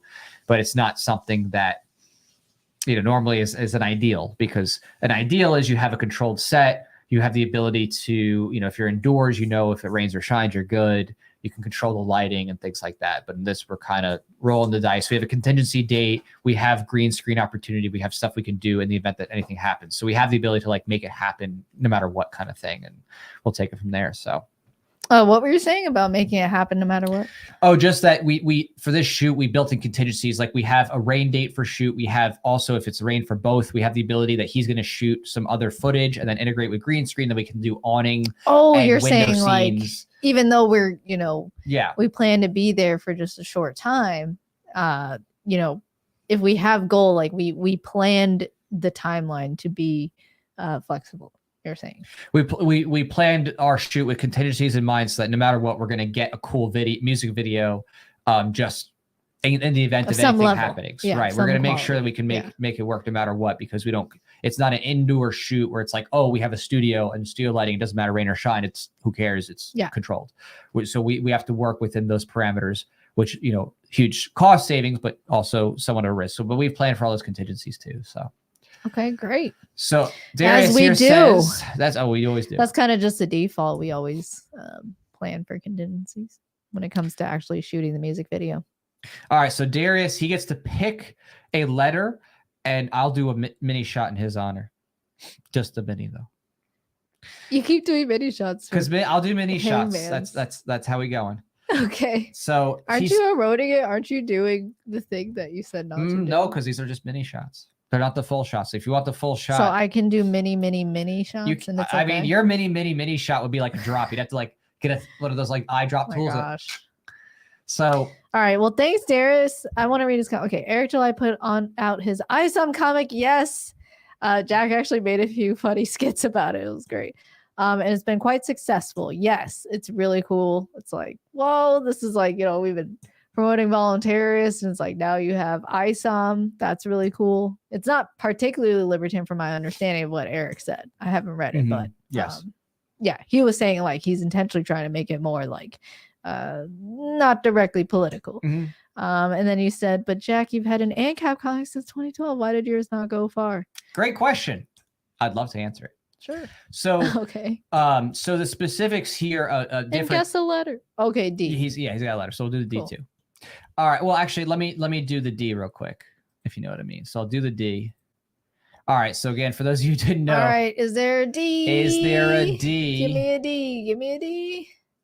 Is there a D on this? Oh, where'd it go? Okay. Wait, what? Oh, it's a brush. Okay, there we go. There it is. All right. So sadly, wait, there is no D. I'm so sorry. Yeah. So no D. And then we got to make something else for his body. Let's see here. There is no D. No D in this part of town. All right. Thank you, Darius, for playing with us. There's sadly, no desire for the D. No D. No D. All right. Word. But it's a good question, and I really like it, actually. So the reason I have an answer too. Okay, cool. All right. So the reason why it's not as successful as Eric's is for a lot of reasons, actually. One is that my comic, when I have always done my production promotion from the beginning, was more liberty oriented. So it's always been a more politically on the face comic, compared to other things, right? So my appeal has always been, from the inception, the niche of the niche. We're talking about people who already love liberty, and you have to also like superhero genre. It's very tough. It literally says voluntarists. Humanity's last stand against government. It's pretty in your face. So it's pretty in your face. Yeah. Now that said, there's a couple of things that needs to be said about that. First, in the first half of the years that I did the comic, I was very much like liberty on the face. When I started to do Origins, it went back to here's just the story, and it's not political on the face. It's not preachy in that way. It's actually just a story. So I've been doing that for a while. I've had last 5 campaigns all over 100% funded, successful on my terms. In other words, I've successfully funded it for 6 years now. So voluntarist comic itself, I think once I think I'm done with this arc, which we just finished, I think it will actually have some bigger pickup. But Eric July's focus with all of his outward facing commentary and his YouTube channel has always been about talking on the major labels, DC, Marvel, Image, DC. so he's talking the SJW takeover right. there. So he focused on commentary on the mainstream culture. So he set himself up. And he built really a huge nice audience from that, right? Like from that social commentary. So he was able to ride those IPs basically, and tap into the existing fandom and knowledge of those things in a way to provide critique and commentary and draw lots of people to what he was doing in his stuff. There's a whole movement too. He wasn't Comics alone. Right. Exactly. He, found those people, and those were his people of just like, okay, and now he's going to comment regularly on all the different movies and shows that are coming out, the different communist propaganda that's clearly in them now. Yeah. So he whereas me with my stuff and my production stuff, I've mostly focused on different types of outlets that are promoting liberty oriented things. So I'm, what I'm doing, like Honest Teacher, stuff with the philosopher, voluntarist, whatever, anarchy ball, this, that, my content's definitely more geared toward the liberty sphere, right? As opposed to just, the general wide audience of, aren't you frustrated with all the wokeness in comics? And then when he did his campaign, that was him cashing in all his social capital, right? So all of his stuff from his music and the notoriety there, Blaze TV, everything that he's done with his YouTube channel and Critique of the Mainstream, this was his big, come on in and let's support this big project. This was his big, masterpiece thing. So that's how come he blew up. And I knew he was blowing up from the beginning. Way before this, I was like, dude, this is going to be huge. Obviously. But when you consider how many subscribers he reached and the specific type of fandom he had with that content, it was the perfect synchronicity. So that's how come he was extremely successful. And on top of that, of course, it is not a political comic by any measure. It's something that is meant to be just more like an alternative without the woke stuff. So again, that's a broader appeal. That said, I do think that the voluntarist comic is going to actually have its day. And I think that it's going to have its day because of how many people actually are so tired of the status nonsense and what's going on in the world. I think it actually is about to be on that cusp. And I think once I finish this, uniform, you could say graphic novel or trade paperback of the voluntarist origin series, which is what I'm working on right now with the last campaign. Once I have that book finished, I think that's going to kind of be that next level thing. So I think you'll definitely see some changes when Voluntarist, the second saga, the Suit saga, comes out, and grows in that way. I think you're going to see that too, and especially you just finished your compendium, right. So that's being worked on right now. I would say you've had consistent success for the past decade. I've had failures. And growth. No, I've failed many times. No, I disagree. And consistently, you're overall growing. As you said with Eric, to answer your question, it's just kind of that whole difference in the building of momentum, the differences in audiences, appealing to a wider audience instead of the more niche, I'm a voluntarist, anarchist, capitalist audience, Well, but I do just want to be realistic with people because I want people to know failure is a part of the process, right? I failed with voluntarists multiple times. There's campaigns I didn't hit goal in the beginning. And I said, okay, I need to rethink about how I'm doing this. I need to do better messaging. I need to, have better quality control, things like that. I had to learn from mistakes along the way. Absolutely. Especially in the first few years of doing better. And I did. And one of the ways I did that was I did the zombies issue, which was kind of an insider's funny thing. And I kept working with it until, we made it, something that was going to be a canon consistent all the way through style, with the same artist who I, was working with. And now he's bringing it all into that uniform fashion. The 6th issue is going to be huge. I mean, this Eric July's ISOM is 96 pages. My Origins comic right now, from what it stands and where I think it's about to be, the Origins compendium we're looking at something that's well over 160 pages. So it's going to be a thick book. It's probably going to be closer to something like Watchmen or maybe an Invincible, first trade paperback. Cool. Well, thanks, Darius, for your question. Yeah. Appreciate the question. And I appreciate, the support and the thought and stuff like that. So I think it's going to be super cool though. What you see after this, you're going to be impressed by, and we have something else coming out in the works too. Top secret, but you're going to love it. So All right. And then Jesse Meek here says, can't stick around, but having been live with us, so here's some love. Miss you guys. Both he changed his picture. Dang. Hey, finger off the trigger. There you go. He's got the nod. Jesse's awesome. Like, he literally teaches men and women self-defense with guns. It's really awesome. Can't stick around. Oh, that's cool. Yeah. I know. We haven't been live in a while. It's been busy. But yeah, you'll see us some more pretty much the rest of this month for sure. Yeah. We'll be doing more streams, stuff like that, leading up to the anti-state campaigns close for sure. Absolutely. So, all right. So cool. With that though, so he does get a hangman. I don't know if he put in a hangman. We already did it. It was no, that was Darius. Oh, Jesse? Jesse just did. He may be gone though, because he said he left at. That was 9 minutes ago. Well, Jesse, if you're still around, guess a letter. Guess a letter. Throw down a letter in the comments. But yeah, if he's not here, maybe we'll just guess one. Oh, we can't. Never mind, because we know. I might. Well, I would. If he's not here. Oh, you just give a hint. And he's not coming back. I would give it to the next person. I will give the next super chat. I will give them the opportunity to get their super chat and Jesse's. If Jesse isn't coming back, then I'll pass it to them. I'll pass it to them. Oh, yeah. Okay. All right, but to celebrate him, I'll take a mini shot. Okay, I will fill it up. All right. Can you fill it up over here? Oh. No? It's too big? Well, yeah, because the lip is... I guess it's just too big. She can't fill... Oh, wait, nope. Jesse's here. He's still here. He gets the S, so... He put it in. Oh, and he put it. Yeah, I appreciate the support. You got your letter based on the support thing here, so we're gonna put it in. Although I guess we'll wait here for a second to come back with the mini shots. I mean, Jesse does deserve a full shot. Can I have your shot glass? Okay. Oh, I'll be. This is strong stuff. Oh. This is no joke. You need a mini shot? Well, I'm gonna have the full shot since you're right. Jesse does deserve the full shot. It's Hey, Jesse's still around. All right. Well, I'll say yeah. All right, we'll Jesse, what's up? All right, so Jesse here, he does have a spot on this board. He put in an S, and indeed, S is one of the ones. Cheers, Jesse. Oh, cheers, Jack. Thank you. Cheers to hanging out with everybody on this stream. Wait, I just realized that, like, there we go. On this stream. Cheers. Yes. Cheers. Okay. Hey, 2 letters guess. Nice. Woo! Oh my God.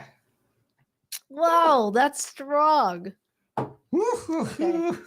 Well, since Jesse gave $2 to guess and he didn't have to, I'm going to take another mini shot. This is for you, Jesse.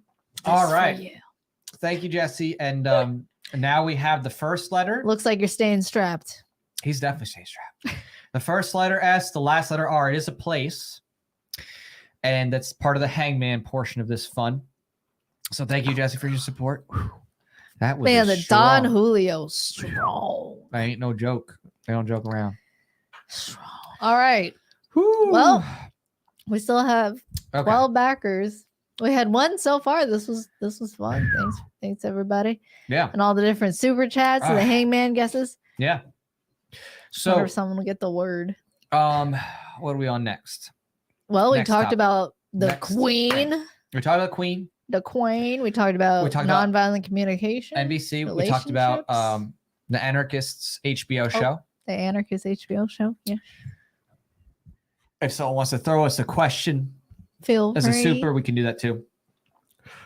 Yeah, we'll take questions through super chats. Still doing the hangman. Any $5 super That's still chat. coming through. And yeah, $25 are up on the campaign. We'll take another shot. Well, I'll take a mini shot. And Jack will take, a regular one. That's true. That's true.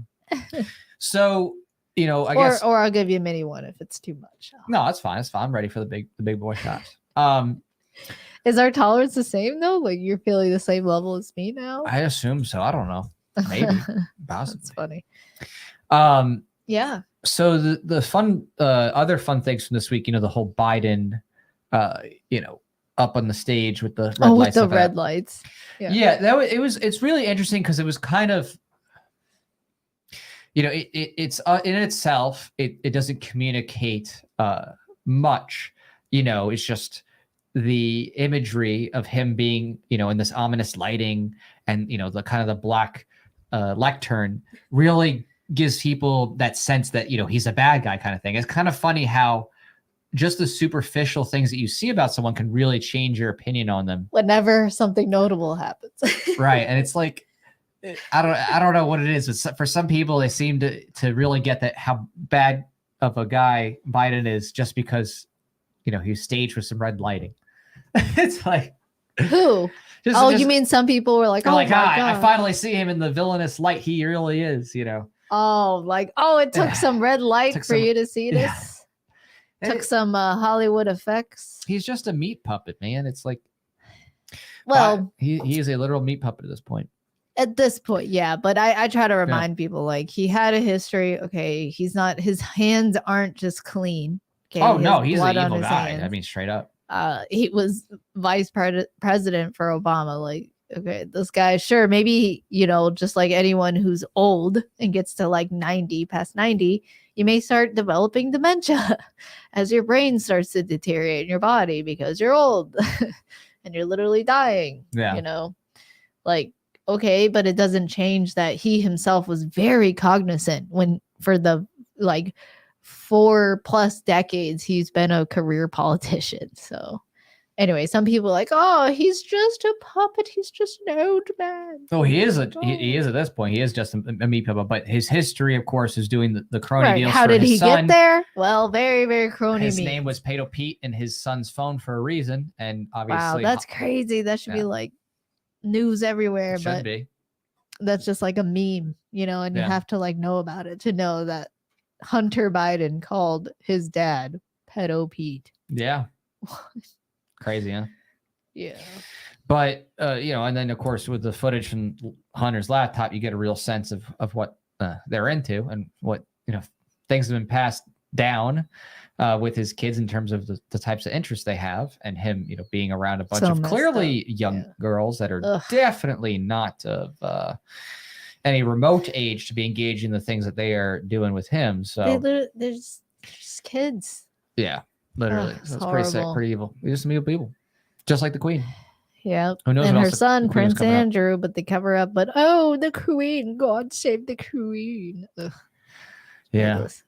Well, I just love the fact that like when I have these opportunities where you can actually see when push comes to shove who is actually principled, who actually has the spirit of 1776 in them, and who was just like, I just want to look proper. And, she was just a nice lady who would wave at parades. And it's like, nah, dude.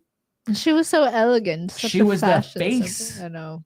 of the mass murder and the mass theft empire. She was the PR agent trying to make them look good. Right. That's about it. Just trying to keep the peace. Hey, and covering up all the checks, crimes. Thanks. Covering up actual crimes from her family. Yeah. Who knows? Maybe partaking herself. Who knows? I'm just saying, she's 96. I don't know how that baby's maybe adrenochrome. I don't know. But yeah, it's something where their family ties and their history make it so it's not very much a stretch to consider that she at least knew or was covering up some of no one's here has said it in the chat. Things that I don't think my audience is like that. It was just other people we saw. Yeah. But of course, this is the world of over 7 billion people. There's going to be all kinds of opinions. Definitely. Definitely. Cool. Well, see, we're at 1 hour and 40. Guess we'll go for 20 more minutes and see if we can get this word guessed. Or maybe we'll take more mini shots. We'll see. Right. The word we have YAD. I would do with any super chat. We'll do another letter guess right now to move it along. And let's just. I think we should just give the letter for Jesse. I think. Like, why not just? Oh, another letter? Almost like give a hint. No, there's no hint. The hint's already there. The hint. Oh, I'm sorry. I forgot Jesse guessed. He guessed. Yeah, no, he already did that. Sorry, I had too many shots for Jesse. Yeah, so I think I forgot. That's where I forgot. A little slippy. All right, what's the letters in the middle? Slippy. We didn't get all the vowels yet. You have Yad. We have. You only have one vowel Yad. guest. Yad. Anyone? Hello, Imperial. Begins Good with the S, ends with evening. the R. Vampire. Right. Halloween's coming up. Or maybe you do that anyway, regardless if it's Halloween. All right. $25 and up on the campaign. And we take another mini shot. And I'll take a pour big you a shot. minute. You will do a No, I'm big gonna shot. do a full shot, Okay. full Jack shot. will do a big shot. I'm going to do a mini shot because my tolerance is really, really tiny. Really tiny. You ever see like a movie of like a Korean movie or Japanese or Chinese movie and they're drinking alcohol? You know what they drink out of? They drink beer out of like a little tiny shot glass. They do. Yeah, that's how small my tolerance is. Well, yeah, I mean, if Say you I'm watch allergic. Asian movies, like a lot of the times you'll see that the protagonist, they drink the beer, they'll pour into smaller glasses. So they'll even They drink the they'll beer. take the beer. They drink the beer. Right. I drink the beer. That's the name of a beer. It's called the beer. Just kidding. All right, yeah. What else you guys want to talk about? Bueller? No, Bueller. No, I'll talk about anything. Obviously, someone had asked like about Hoppa. Things on Hoppa. I got strong opinions. When you said Very you'll talk strong. about anything, it reminded me of people who are like, I'll do anything. I'll do anything. But I guess No, I won't do saying anything is really different from, or talking about anything is different from much different. doing. So the the anti-state song here, specifically. Oh, can we finally play it after an hour and 40 minutes? We can finally play the song. We could, we could, but I'm not going to. I am going to keep it a mystery. I guess you guys can look at the campaign for yourself then, I guess, and see the song. I want people to actually check it out.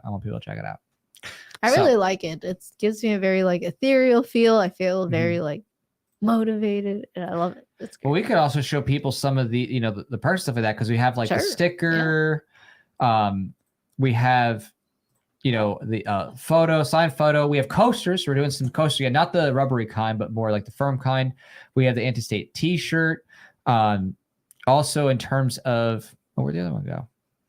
I like the shirt. So the shirt, we're actually going to sign that in gold or silver Sharpie. Yeah, so we'll do higher quality lettering, permanent fabric marker kind of thing. Oh yes, not a Sharpie. I'm sorry, not a Sharpie. An actual fabric marker. Fabric marker. Yeah. So check out the perks. You want to scroll through them? See? Yeah, we could just take a quick look here. So, all right, what's 25 and up? So there's behind the scenes teaser. That's more a digital thing. And then, excuse me, die cut sticker, which is gonna be cool. So that'll be fitted to like, and our logo there is super sick. It's like definitely more like a metal bandy looking thing. I just wanted to have something that was kind of hardcore. The signed set photo, so a picture from the set. That was a cool scene actually from our last music video. I like using stuff and you get all the stuff. Most of these stack. So you could also get a credit with no physical perks. So in other words, if you just like, I would love to see my name up in the music video credits, you can do that as well and save a little money just by having no physical perks, no shipping and stuff like that. So if you want your name up on the next music video, it's a lot of fun to see. I love being able to see that in everybody. Anti-State coaster set. That will get you the 4 coasters, set photo, die cut sticker, behind the scenes teaser. There's the roll credit with the perks. So you get all the cool perks, roll credit as well. And the coaster set, the photo, sticker, and stuff like that.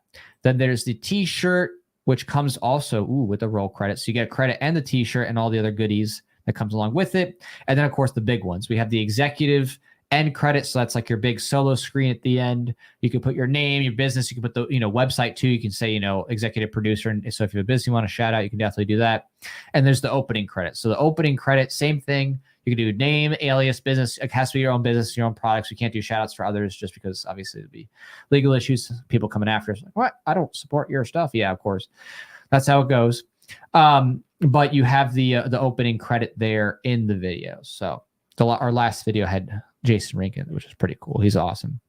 He's an awesome documentarian producer and does a lot of work in film himself. So we're making our way. And I don't know where Fo went, but here we are. All right. So Darius says, do you ever have guests on StreamYard? Yes, we definitely, when we do interviews, we have set through StreamYard, so people get invited through StreamYard to talk and things like that. We haven't done a guest thing directly in a while, actually. Maybe we should. But it's just we've been so busy. Honestly, we have been working on a number of projects simultaneously because we have the voluntarist thing going on. Obviously, that's been hefty. We have a top secret project that I want to tell you about, but we're going to keep it secret till it comes out. So top secret projects taking up time and resources. True. Then I'm excited for that. we have trips. We're going to Students for Liberty conference in Miami. As far as it stands, we're going to do this next music video. So we're going to New York and stuff like that. Fingers crossed, everything works out. So we've just been going kind of nonstop. So we haven't as much time to be like, hey, let's do a live stream with an interview, a guest or something like that. But we probably, should in the near future. So yeah, this is a good. What if Quillis had information that led to the arrest of Hillary Clinton? I mean, she did have information that would lead to her arrest. Absolutely. But are they going to share it? Definitely not. Definitely not. Well, I don't think that's why she died. No. That's funny. Yeah, I think she's just old. There's always that question of like who yeah, right, actually knows what within those circles. So but yeah, it's been a lot of fun. It's been a lot of fun. Great. So on the topics. Oh my gosh, we have 13 backers. Uh-oh. Someone just went in. What happens if someone does 50? Does that mean we double stack? You have to do 2 mini shots? No, it's just supposed to be per support. So someone could game it. They could be like, but then again, they wouldn't want to because they might want a certain. We're about to see what it is. Oh, let's see what perk you got. Did someone get a roll credit? No idea. So we do. That means you have to do a shot. Credits. So pass. Okay, let me go get you the shot. Some Dawn. So yeah, this is pretty exciting. Thank you so much, everybody, for being a part of this and supporting us and believing us. It really does mean a lot, and being able to kind of be in the forefront of this liberty culture stuff is pretty freaking sweet. Just being able to do this with you, and actually kind of inspire the next generation too. I definitely I'm really thankful for a lot of people who have told me. Okay, I gotta show you. Oh my goodness. I'm sorry. I'm thankful too. Wait, hold on. She's coming in here. Okay. So this is what I have to do. So so you have to. It's so big, you pour it in this thing like a measuring cup. Yeah. And then that's how I pour it in the little. That works. I mean, hey, it works. It works. Okay, I'm sorry. You were saying you're so grateful. Oh, you're good. No, I was just saying I'm super grateful because it's a daunting thing. It's always been tough. It's always been tough to try to talk about these messages in a world where obviously lots of people don't like you for all kinds of reasons, not even just the liberty side of things and talk about the principles, but people just, they just want to try to bring you down and stop you any way they can.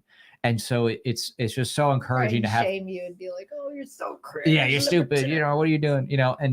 And that's just it. Is it's like when you're someone who's on the cutting edge of things, and especially when it's an important ethical discussion, it really takes a lot of tenacity. And that goes for anybody, for you who's watching. You know what I mean? You're a part of that early culture, just like people who were abolitionists, right, in the 1600s. They would be being laughed at, like, what are you talking about? You're going to get rid of slavery? Slavery's always been around.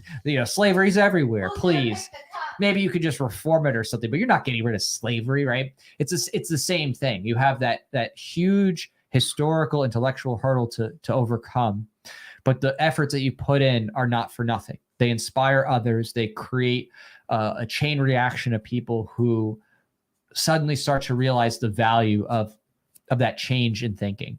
And so we're at it. And I think not only are we at it, but we're at a point where you're seeing this become mainstream. This is no longer something that's just, a couple people at a nerdy convention. Like, we're seeing this on Fox News. Or you have in Russia Today. The term anarcho-capitalist covered on Fox News and referred to, and now it's on the domestic terrorist list. Right. The government's saying, that's a good one too, right? Talk about that. How they're like, ANCAPs are now terrorists, right? Yeah. Oh wait, I think you made a meme about it. It's so funny. All right, so let's see what this is. What this shot is. It was like a Winnie the Pooh one. So this is a very generous support here. This is a big support. I'm gonna do math. I think it's. Oh wait, maybe I don't even know. Okay, look. So this one's like. Oh yeah. I'm an ANCAP. Oh wait, you can't see. You can't even because see it. it's It's too small. Here you go. Here you go. You gotta. All right, so this one's like, I'm an ANCAP. I'm on the FBI's watch list. Right. The Winnie the Pooh. Yeah, I mean, that's just that should be a sign to you just how much these ideas have manifested to a point that they're so recognized. They're so recognized in the culture. It's to give you hope that like it's like not unjustified hope either. You know, it's something it actually makes a difference, right? It's something that is really becoming something that's permeating across the board. This is no longer something that's just like, who knows about this? Like, no, it's like literally you're seeing Michael Malice on you know, billboards in Times Square, right? You're seeing major celebrity people go onto like, you know, things like Joe Rogan, Tim Cass, and other stuff like that, and these major outlets, and you know, associating with like big people with huge followings with Jordan Peterson and stuff like that. It's really incredible. Mm-hmm. So we're kind of at this forefront of that culture, and for us, we're at that groundswell because I'll pat the back or toot the horn. I don't care at this point with, you know, because we've done the work, but we're at that beginning level of like starting that cultural change. Like we've always been one of those people who's been the forerunners of the ideas and signaling and putting out the radical formations in the mass media world, right? Kicking off those types of viral trends, whether it's abolish the ATF or taxation stuff, whatever. We've been there consistently trying to, you know, push that out there in the culture. Or like during COVID, disobey. Right. I did not consent. I mean, those mask orders, you know, all those 3 music videos were in response to all the crazy lockdowns and the whole, you know, you could say next major phase in the plan for this creation of a one world government, a new world order, you know. So that's what it was all about, like just trying to get people to encapsulate, like, you know, what is the fundamental thing that we should be focused on here, you know, right? Like at the core, right?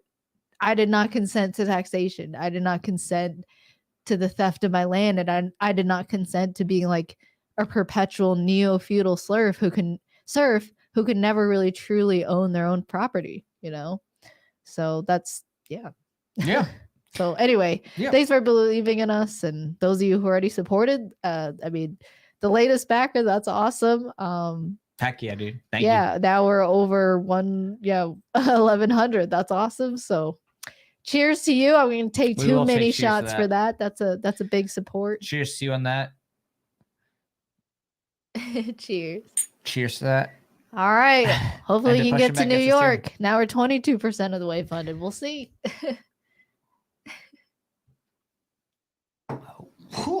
Thank you to whoever that was. You can see how red I'm getting. Yeah. Oh my gosh. But that was a big support. Like I said, here's another mini shot. Okay, cheers. I could probably light my breath with that. Are you okay? Yeah, I'm okay. I'm just. Do we need to order you food? No, we'll get there. We'll get there when we get there. Right now, I just gotta survive. All right. I just want to nurture and take care of you. I appreciate it, but we're doing this for the camaraderie. It's like every time I take a shot, I like freeze. Right. You could like take a picture of every face you make after you take a shot. Right. Oh my gosh. So whoa, Matt. Thank you so much for support. He could try to get us drunk.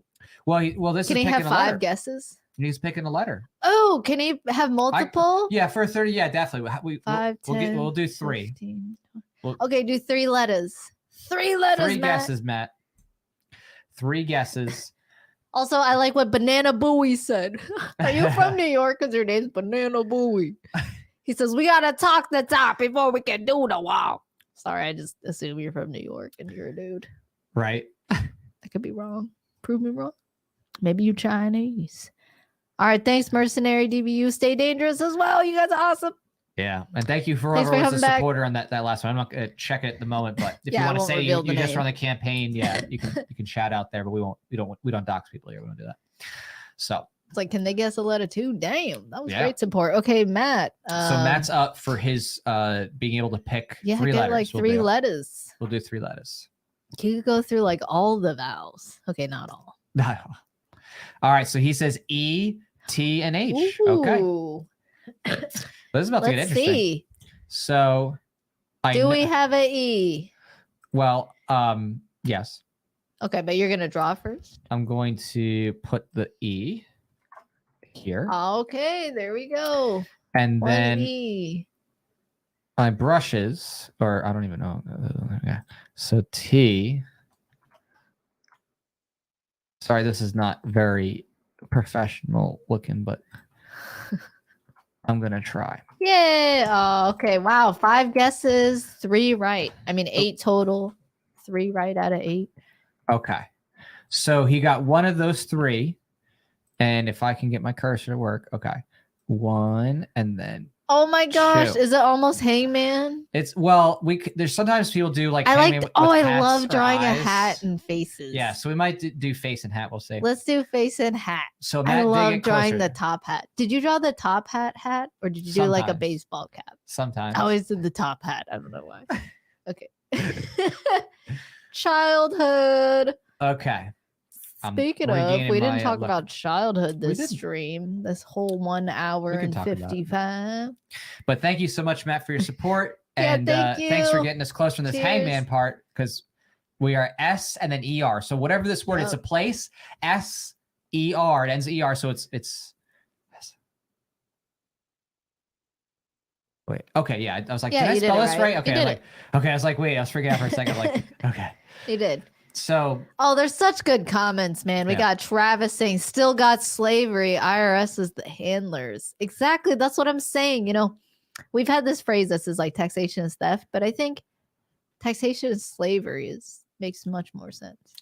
It's like, it's all a part of that. I think it's because of the T, the assignment to the T's. That's why it sounds really good.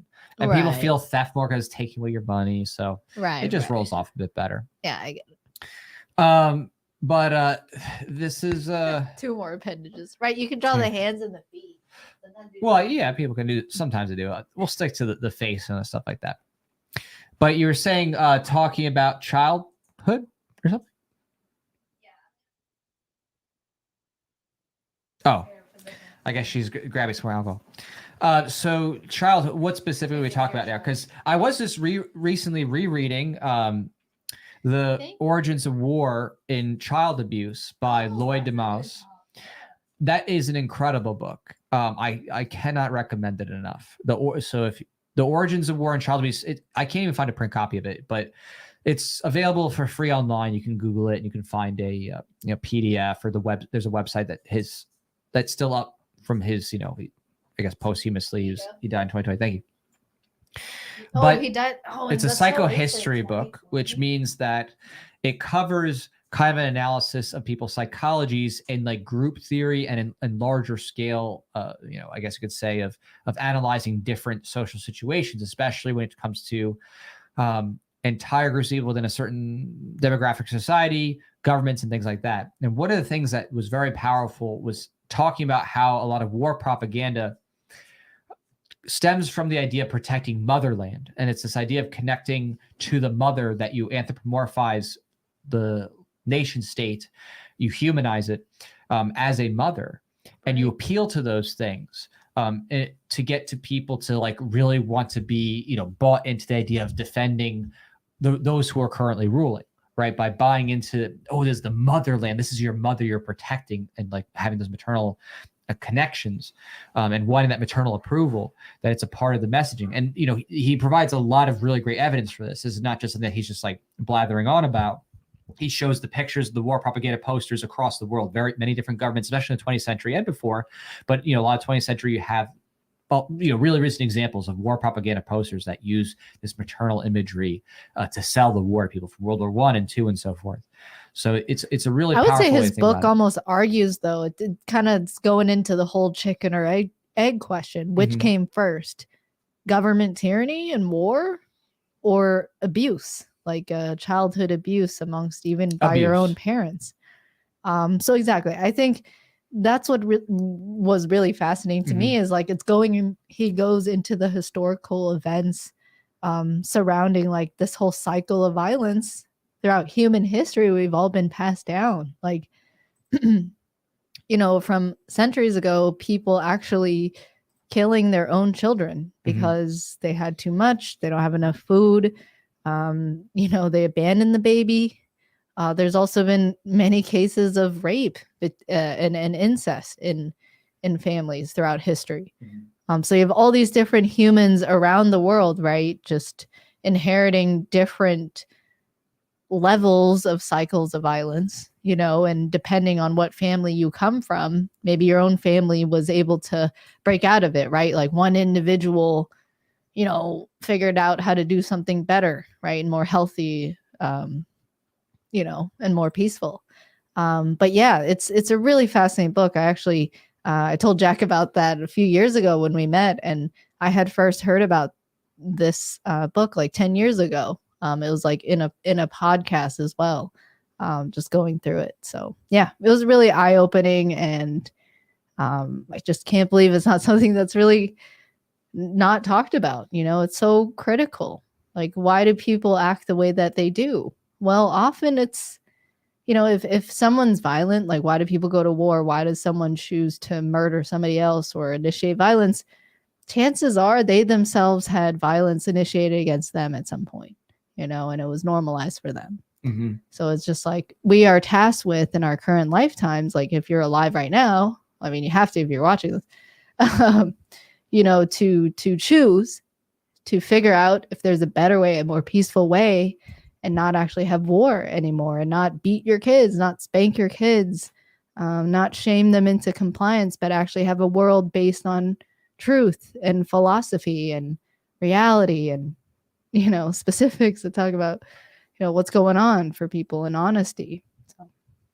Yeah.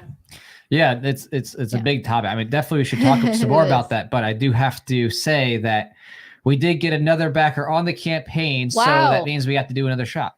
Whoa. Okay. So it got really somber for a second, but the party has just gotten back. All right. Well, see, that's why I don't have to move. Yeah. So thank you for whoever just supported. Thank you. Cheers to that. You're cheers seeing me get pinker and pinker. Same with Jack.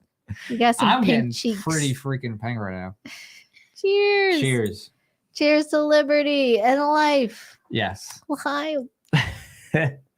Cheers. Here we go. You just said cheers. All right. Cheers to whoever. Salute. Oh. Salute. Mazel tov. Oh my God. Wow. That is strong. It's the Don Julio. It's 40%. I've had Everclear. I've had Moonshine. I've had it all. But that is strong. Cheers. Cheers. Cheers. All right. Darius says, would it be more appropriate for local government to replace property tax with just utility fees or electric? And he says, I pick I and N. Are there more clues? Okay. So okay. I'm just regaining my consciousness. I don't know about appropriate. That's more just like someone's own subjective. It's more of a subjective question. Like, which one would you prefer rather? In terms of just ethics, both are theft, right? It's just government. It's still taxation. You know, it's just moving it from property to sales. Well, I'd say more specifically that property tax utility fees are already independent fees. Those utility fees with water electric are already separate, right? When you do water electric, you do based on usage. And some people have private, some people have city, you're municipal. Right. So that's, even though the government's providing that in some cases, like in other words, the government owns the water treatment facility, that's at least closer to reality. If they didn't have a monopoly on it, that would be a great start, right? Just so you have competition in the market. But, you know, utility fees actually make sense. And as long as you're not fined for not using it, like you're not fined for not using water, you don't have a lien on your house because you want to disconnect from the grid, that's the real issue. But property tax, you know, that's just, I mean, at least this is how it's written now. That's a perpetual fee on your land that if you don't pay, you know, they're going to come take it. They're going to sell your house, auction it, whatever. Sometimes they have some like intermediate steps where they like put a, you know, they say, oh, would someone like to claim your taxes for a year, and they'll pay, you'll have to pay interest to a private person. There's interesting stuff out there in terms of the legal stuff, but at the end of the day, they can come take your house essentially. Yeah. So there's a lot of different incrementalisms on this. I just don't want it at all. Well, because the utility fees kind of denotes a monopoly on the utilities, doesn't it? Like, no, because if you're using, or then it would just be a sales tax. So like, could you have well, then it'd be like, okay, open up competition of utility companies, so you actually get a choice in different energy companies. You yourself can compete and start your own if you want. Right. But then it would just be a sales tax. Then it's like, okay, it's not a tax at all. If you're utility fee. Correct.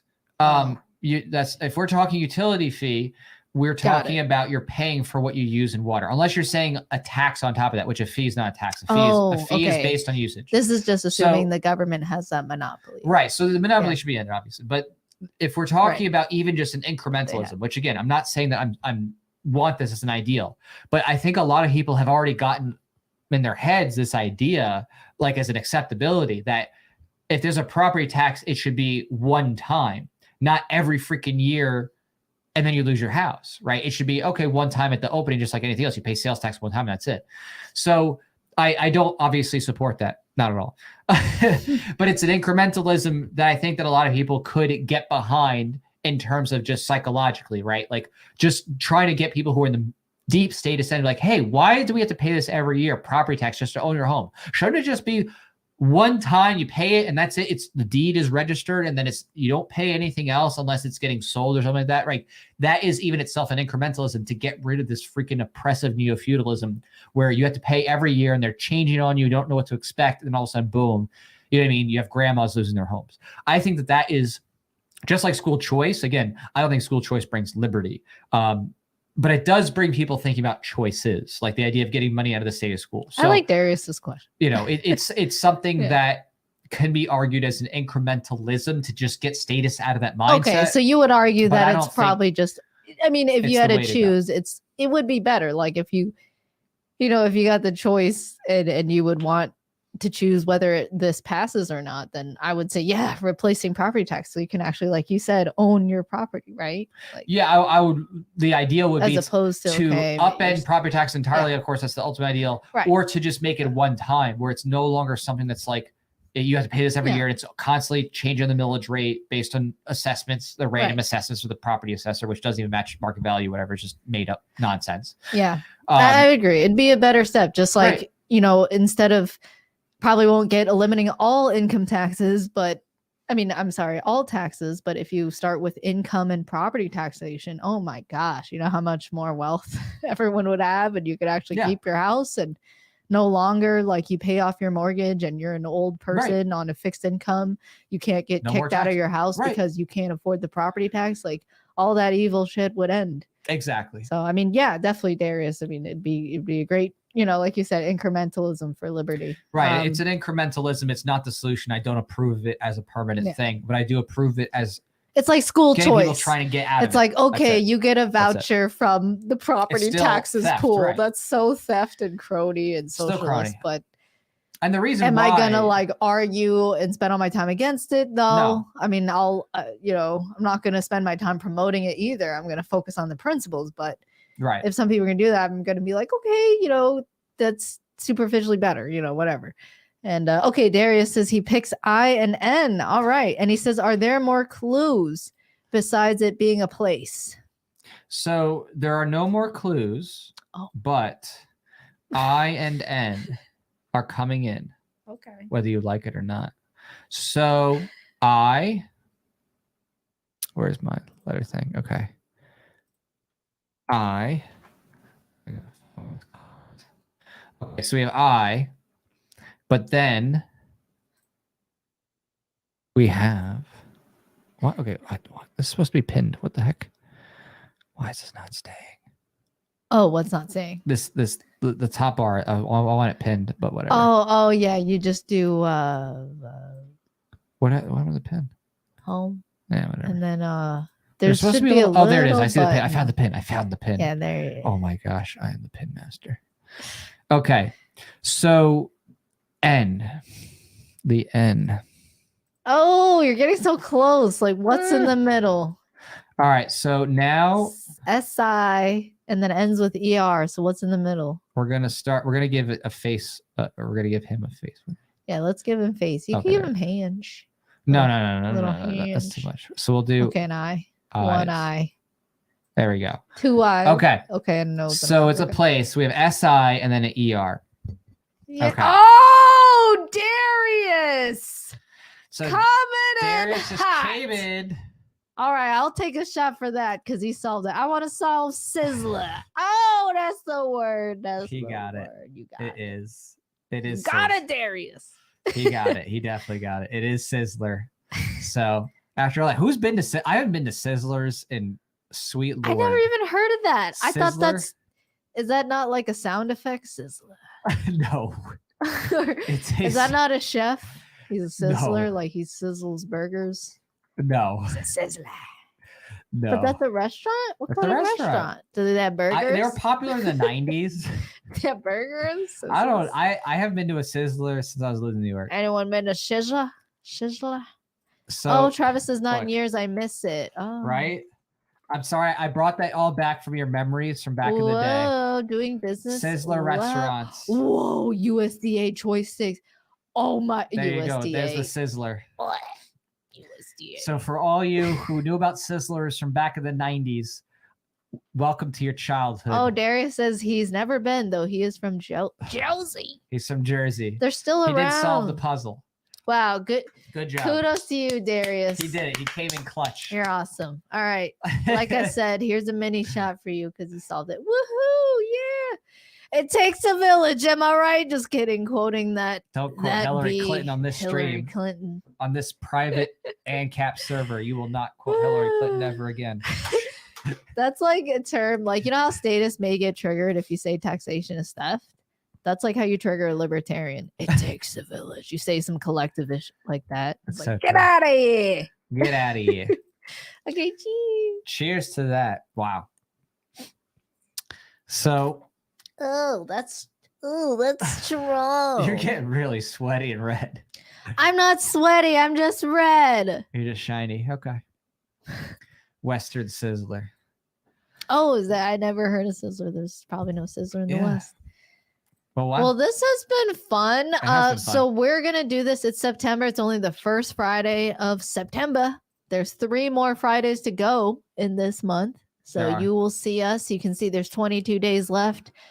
So yeah, we'll be streaming every Friday at 9 p.m. for the rest of this month of September. So hope to see you next time. And it was fun with all the questions that you guys had and the topics that came up. And the shots and the shots. and how, like, I feel like you could like go to the beginning and see my face and it's like, tan, yellow. Although I do want to see. And then you 'cause then we're gonna move throw all a the way shot to in. the end and I'm like tan, yellow, red.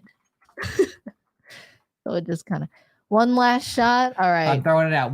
Is there one last shot? Because I'm honestly going to be pretty blitzed at this point because I think I'm at least 4. I'm worried. I'm 4 shots deep. Can right? I order this?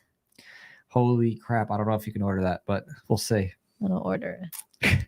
You like House on Fire? I do like House on Fire. She's trying to like get me something to sober up, I guess. Yeah. You haven't eaten anything. Yeah. Well, I haven't eaten anything in a while, but pickup time. What do you mean pickup time? I was gonna pick it up. How are we gonna pick it up? We've been Okay, I'll drinking. get delivery. Jeez. Jesus. All I had was baby shots, mini shots. You can't pick up food after we've had a bunch of shots. It's like, All the status out there. See you in a libertarian yeah, I know, society.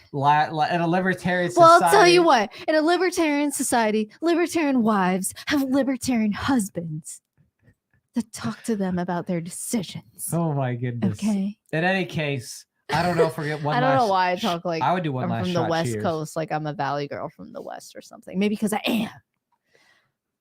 You are from the coast.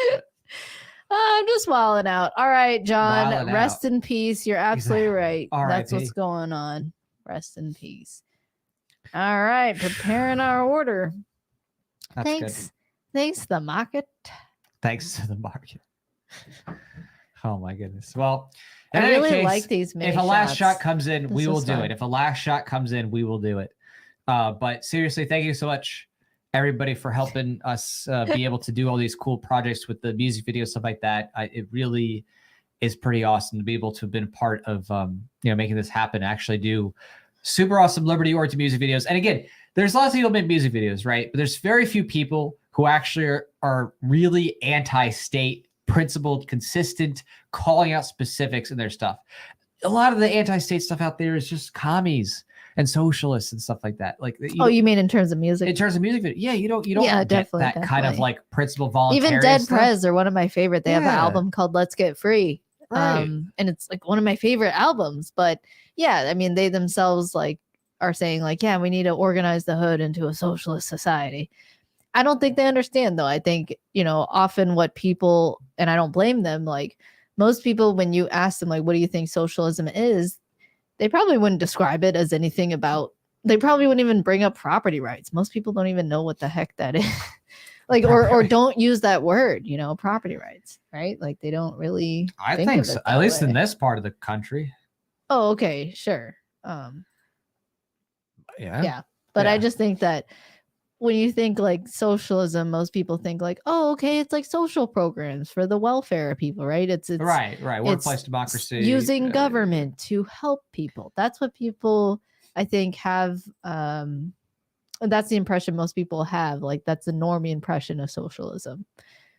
Just like the normie impression of democracy. They think democracy means consent when it's not, when it's actually just mob rule, you know? So, yeah.